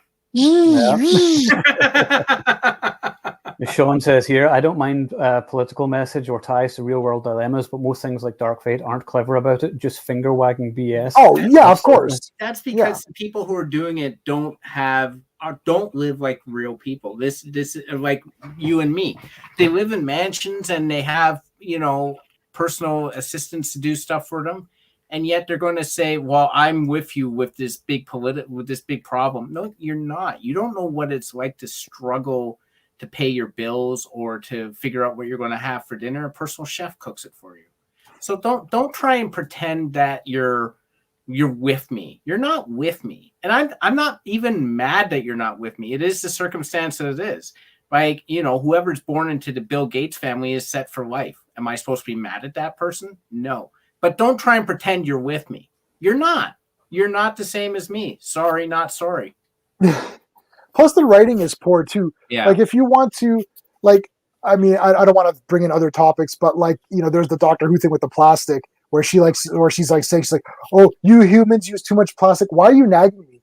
The way you would do that is just have the oceans full of plastic and like creatures coming out made of plastic and be like, oh my God, look how much damage there is to the oceans. It's like, look at all these creatures. Wow. And then the viewer can interpret that saying, oh yeah, there's a lot of plastic. That kind of sucks. Subtlety. It's subtlety. No, not turn to the camera. There must be more female action heroes. That is why we are female action heroes in this movie. We're badass. It's like, what is happening here? Like, just make the movie. Mm-hmm. Yeah, that episode of, I kept expecting Jodie Whittaker to turn to the camera and say, "There's too much plastic in the ocean, and it's all your fault." She basically did. Yeah, woke girl broke. Yeah, that's the saying that people always say in the Fandom Menace or whatever. Yeah. Many studios underestimating the intelligence of the core demographic. Yes. Yeah. I was like, oh, you're males, you're evil and stupid. And, your opinion doesn't matter anymore. Still want your money. Yeah. Well, you're not going to get it then. No problem. Isn't that funny how consumerism is that you won't pay for what you're not interested, what you don't want to? Isn't that odd? And then if you don't like it, you're a misogynist or something. Yeah, you hate women, and it's like, no, I hate bad movies. Yeah, and I don't want to pay for them. And I love women in action movies. I love female badasses. Cynthia Rothrock and Michelle Yeoh. All these great female badasses. There's plenty of them. They don't mention. Hold on. They don't mention Tomb Raider, Battle Angel Alita, Wonder Woman. Right? Yeah. It's like they mentioned the ones that people didn't like. It's like, yeah, but people didn't like Captain Marvel, right? It's like they didn't like it, right? Some people didn't like it. It's like people didn't like Charlie's Angels because it looks like a cheese movie. It's like, yeah, but when we liked Tomb Raider, we liked Battle Angel Alita, right? We like Wonder Woman. So what are you talking about? For every female movie that didn't do well, there's one that did do well that we like, but they don't want to mention it. We didn't like it because it was shit. It was shit, yeah, not because there was a girl in it. Yeah. And that's the thing. So, sorry, Stephen, you're about to say something there. Yeah, sorry, dude. No, that's okay. J-Man showed me Cherry 2000 once, and that is starring Melanie Griffith. And I have the poster from I have the poster right there. Yeah, I have the poster downstairs. I have it up. I have it at work, too. I have one here and at work. And a woman was the star of it. Yeah. I didn't throw up. Like, I wasn't like... Jay, before you hit that play button, is a woman in the lead? Because if there is, I might have to leave the room. Like, you don't do that. Like, whatever. Cara Dune is awesome. Actually, the baby she'll kick her asses. Absolutely. Yeah. Because she probably could. It is Gina Carano. Cancelled. Yes. Yeah. This is almost an entire stream on its own because now we start to talk about action heroes, their physical makeup, and what they are now. Like in the time of the Van Damme, Seagal, Schwarzenegger, Lundgren, Stallone, you felt that Schwarzenegger could pick you up and throw you. And now you're in this Jason Bourne, even Tom Cruise to an extent. It's where it's become, now it's a cool actor and we're just letting him do some cool stunts. Like Gina Carano can physically do this. Like when she fights the Mandalorian, that's a fight. Like she'll kick Pedro Pascal's ass any day of the week. Now that makes it more believable for us. And sometimes when it's more believable, you invest in it more. You're like, wow, Cara Dune is. I love Cara Dune. I have all the figures. Bought them when they came out. So I paid regular retail price. But anyway, you're canceled. That's a whole different topic. Get canceled because of some rubbish tweets, which actually were kind of true. But that's a story for another day. That's another. Yeah. I think we can all agree Terminator Dark Fate is an absolute masterpiece. It's a classic movie. So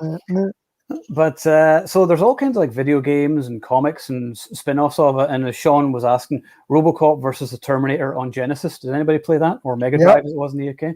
Yeah, we played it. Yeah, that was awesome. Do you remember the music? And it would just go, Terminator. And it's like, chick, would you say Terminator? You're like, why? I mean, both in the arcades. Like I remember the RoboCop game in the arcade. It was pretty good. It was pretty tough though. But the Terminator 2 shooter was awesome. That was a great game. It was a quarter eater, and actually it caused a lot of controversy. I watched a Midway documentary, and they're basically, because you're shooting cops, right? And everyone got angry saying, "Oh, you're shooting cops," but actually in the game, you're not supposed to shoot the cops because you're playing as the T-800, and he's made the promise to not kill. Remember, I will not kill anyone. I swear, I will not kill anyone. So you actually lose points if you shoot the cops. But nobody pays attention to the actual game. They just see a cop and a gun, and they're like, "Oh, you're shooting cops. This is terrible." Although now that game would be great, right? But anyway.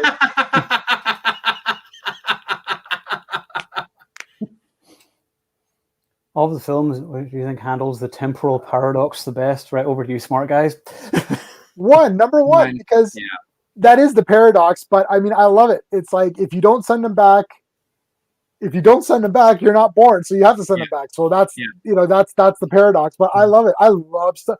I love time travel stuff. And if it one thing about Genesis, I do like that it's completely messy and you can't understand what's going on. I know you can't understand what's going on, but I'm almost like, this is great. I can't understand anything, but I just gotta in a better movie with a better script, I'd be like all over that.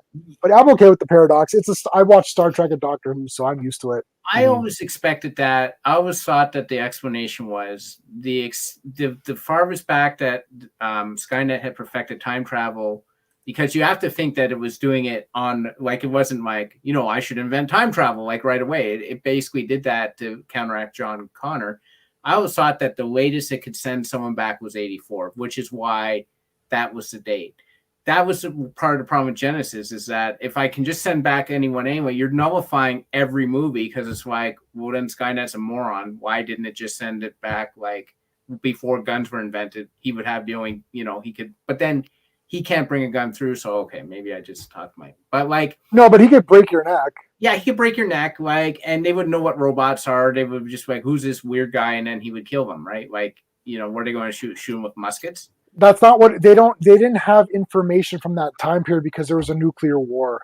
Right. They don't know. That's why he doesn't know what Sarah Connor looks like. The only reason that Kyle has an advantage is that John has a photo of his mother. Right. The Skynet doesn't, they only know the name Sarah Connor and the town. So sending someone back further doesn't matter because they don't know who Sarah Connor's mother is. Right. Like they don't know anything. They only know John Connor is bad. Sarah Connor's his mother. John didn't know his grandparents. So they have no way of knowing the timeline before Sarah Connor. That's why now, then you can argue, could they have sent it back when she was a child or something? But look, it's a movie. So that's the movieism of it. They could have killed her as like a teenage, like a 10-year-old. But again, I don't think that they knew where she was when she was 10. I only think that they know what John Connor knew at the time of the future, where it's like, here's the picture. This is what she looked like. This is, what I know her as. And it's like anything prior to that, they can't get any information on. I think. I don't know if it was explained later. Do you think, because this was never stated, do you think that John Connor in the future knew Kyle Reese was his father? Yes. Yes. He knows for sure. He goes, that's why he sent him back. Yeah. Yep. He says it in part 2. He goes, oh, I guess that's why I send him back. Yeah. I always liked the guy who actually played John Connor in the opening scene of T2. He was really cool. And he's actually just been in a fan film called Skynet, I think it's called. And he's playing the older John Connor. That's awesome. Yeah, so it's on YouTube somewhere. Sean asks, anyone read the Dark Horse comics? They did some of the best adaptation of R-rated movies. I think I read a few of them. Yep, I know some of them. Yeah, there's all kinds. Isn't there like Batman versus Terminator? There's everything. There's like Predator and aliens and everything. Yeah. So all kinds of cool ideas. AJ says Reese isn't the original father. It was his date that night. Shamer he cancelled on her. He left a message on the machine saying he can't make it. Something's going to come up. I'll call you. Yeah. And that was it. So you're wrong. What is it with bad things happening to girls when their dates stand them up? Same thing happened with Catwoman in Batman Returns. She's like, he's like, oh, I can't make it, and then she goes back to the office, and like Christopher Walken kills her. Well, changes her into Catwoman. He doesn't. Even though she falls out a window like from like 4D storage or whatever. But it's broken by the. But no, there's those little things. I love Batman Returns. It's like she hits all of those things, so the breaks fall. That's true. Yeah, breaks or fall. Yeah. Okay. Yeah. Now the future isn't set, but there is a Terminator anime series apparently in development for Netflix. Are you going to watch that? Sure, it'll suck. I'll watch it. Yeah. I mean, I used to be all over anything Terminator, pretty much, right? Same. The games, like anything like that. But like Genesis really threw me offside, and Dark Fate like finished me off. They've taken away. Look, say what you want. They've taken away the sexiness from everything. I'm talking men and women. Yeah, men and women. Like Star Wars has done this. You have Daisy Ridley, who's super attractive. She looks like a goof, right, with her stupid hair. Except part 2, she has the long hair. Okay, but like, what's her face? They made her look like a goof too. That Kelly Marie Tran. Terminator. It's like Mackenzie Davis is a very attractive girl. She's got the butch haircut. She's got my haircut. Like a boy. Yeah, trying to look like they've, and even the men too. Like even when John Connor as a boy.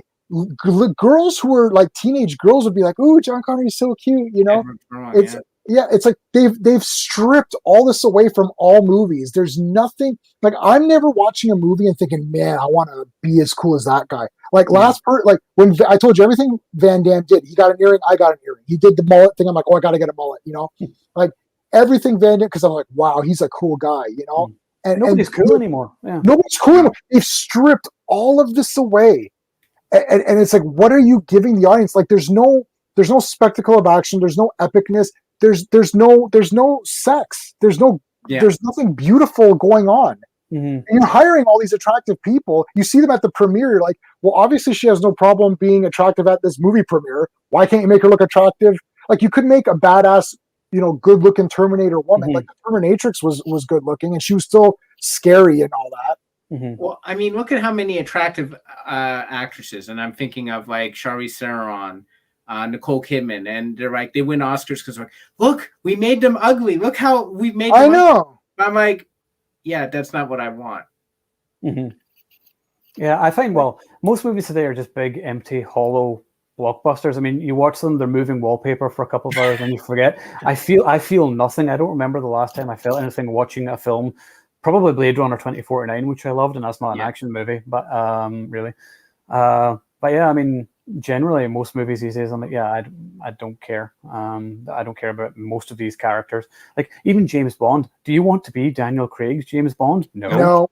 Like, he's not cool or anything. I don't want to be him anymore. It's like, I wanted to be Sean Connery. I wanted to be as cool as him. And, they've taken away what made you want to be Bond. He was a wish fulfillment. Yeah. Women wanted to be with him, guys wanted to be him, but you can't do that anymore. No. So next up, off the Terminator knockoffs, which do you think is the best and/or holds up to the theme of the films? I mean, is Nemesis? Would you consider Nemesis 1? I would say so, a Terminator.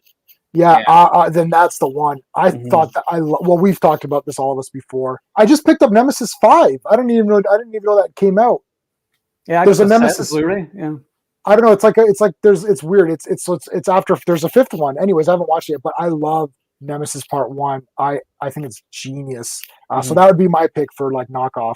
Yeah, that's good. And then Universal Soldier. That's kind of not really. I mean, I remember everyone sort of said it was sort of Terminator, and I was like, well, not really. I mean, they're brought back to life, and there's lots of action, but I wouldn't really say it's like there's no future element to it. No. Yeah. But I love Universal Soldier, obviously. Yeah. So that goes without saying, yeah. Batman v Terminator. Great 80s action. Oh, hell yeah. I'd have watched them, definitely. Yeah. I was about to say Nemesis, state of the art, Alex. Yeah. Yes, that was brand new. And you see Thomas Jane's bare ass in it. Yeah.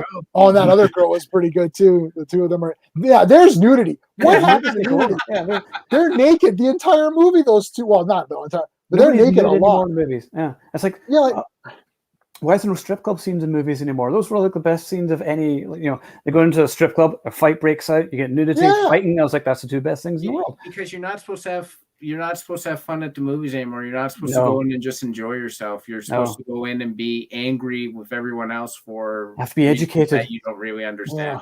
Yeah. That's it. Yeah. Yeah, I think so.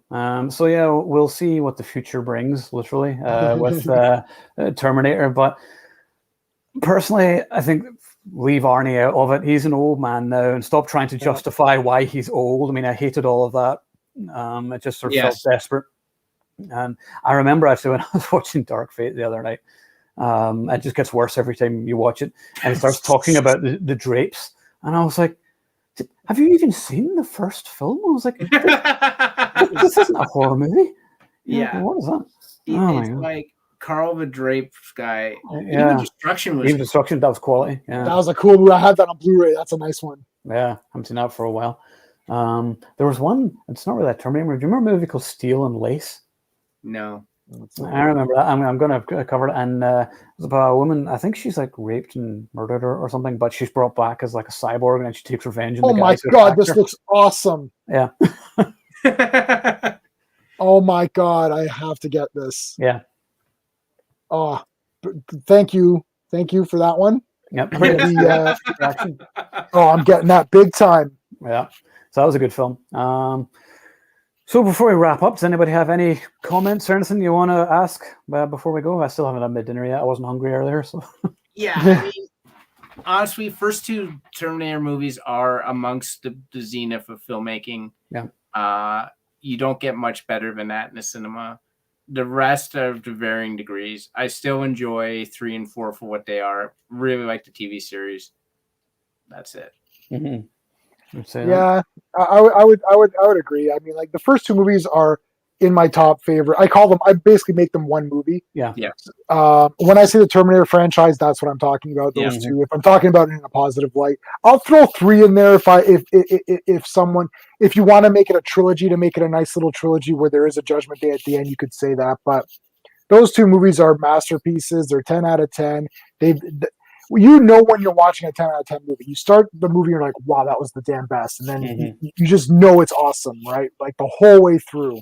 Yeah. So, I don't remember the last time like my jaw dropped watching a film where I said, oh wow, I haven't seen that before. Like most movies these days, I'm like, CGI, like maybe The CGI, Raid. I'm trying to think, like I like The Raid. That had some cool moments. Yeah. That and like John Wick, those movies. John Wick, but they're sort of smaller budget movies. I mean, like the sorts of huge blockbusters. Like I hate the Fast and Furious movies. I'm sorry to the fans, but I hate those movies. They're so dumb. They have to go to space. I agree with you. Like I'm not even interested in F9. Like it looks terrible. But I'm not interested in F9. If they go to space and they're racing in spaceships, that'd be awesome. Only if the Leprechaun shows up.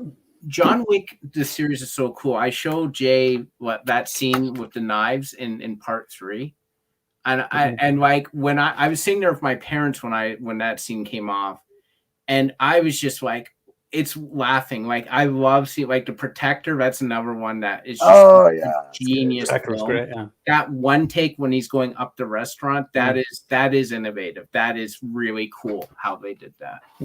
But definitely no big blockbustery things that I can think of where I was like, wow. And that's what it used to be. That's where the good quality was. And then these smaller movies were like, they're passable. Like the Billy Blanks and Jalal Mary and those kind of, B action movies. You're like, they're fun. But now it's like you turn to those movies for the cool stuff. It's the indie action, which is where it's at. I mean, I get some abusive messages sometimes saying, how can you give that a good review or whatever else? And I'm like, because they had a low budget and they did the best with what they could, and at least they gave us some action, and there wasn't trying to preach or anything else. It was just giving some fight scenes or shootouts or whatever, which is what we're here to see. I don't want people to be lecturing me about the world or whatever else. I just want to see people being punched in the face, and that's what I'm here for. I mean, Sean says that about Terminator. I think you could say that about a lot of franchises. Yeah. Like I would love to see them wrap up. I would love to see them just move on and just call the next series Future War. Yeah. Maybe make a comeback in video games. Yeah, video games. Yeah, they kind of did that. Terminator Resistance wasn't that out last year? That game that looked pretty good. I never played it, but I saw clips to it, and it was quite awesome. I guess. Alien Isolation apparently was like amazing. Yeah, I have that, and I haven't played it yet. But it's bloody amazing. Like you're walking around. It's her daughter, I think. You're Ripley's daughter. Yeah. Going through, and Alien 1 is like my 11th favorite movie of all time. I absolutely love it. This entire shelf is Alien. I don't know if you can tell, but like I love Alien. So yeah, I think we'll do an Alien retrospective and Predator one, or maybe do it all as one show. Maybe the Alien versus Predator franchise and talk about them all. And we'll do that. Maybe start that a bit earlier because that will take a while. But this has already taken 2 hours, so that's pretty good. Pretty good. Yeah. All right. Well, I think that pretty much wraps it up for me. Do any of you guys have anything you want to add? I think I'm good. We're good. Okay. Well, please remember to like and subscribe to the Action League here, or leave a comment below, or anything you'd like to see in the future, or things you'd like us to cover. Remember to like and subscribe to J-Man's channel as well, and buy Stephen's books and tell your friends. And we will see you on the next one, which maybe next week. We'll see how that goes. But for now, just remember, stay cool, bird boy. Be seeing you.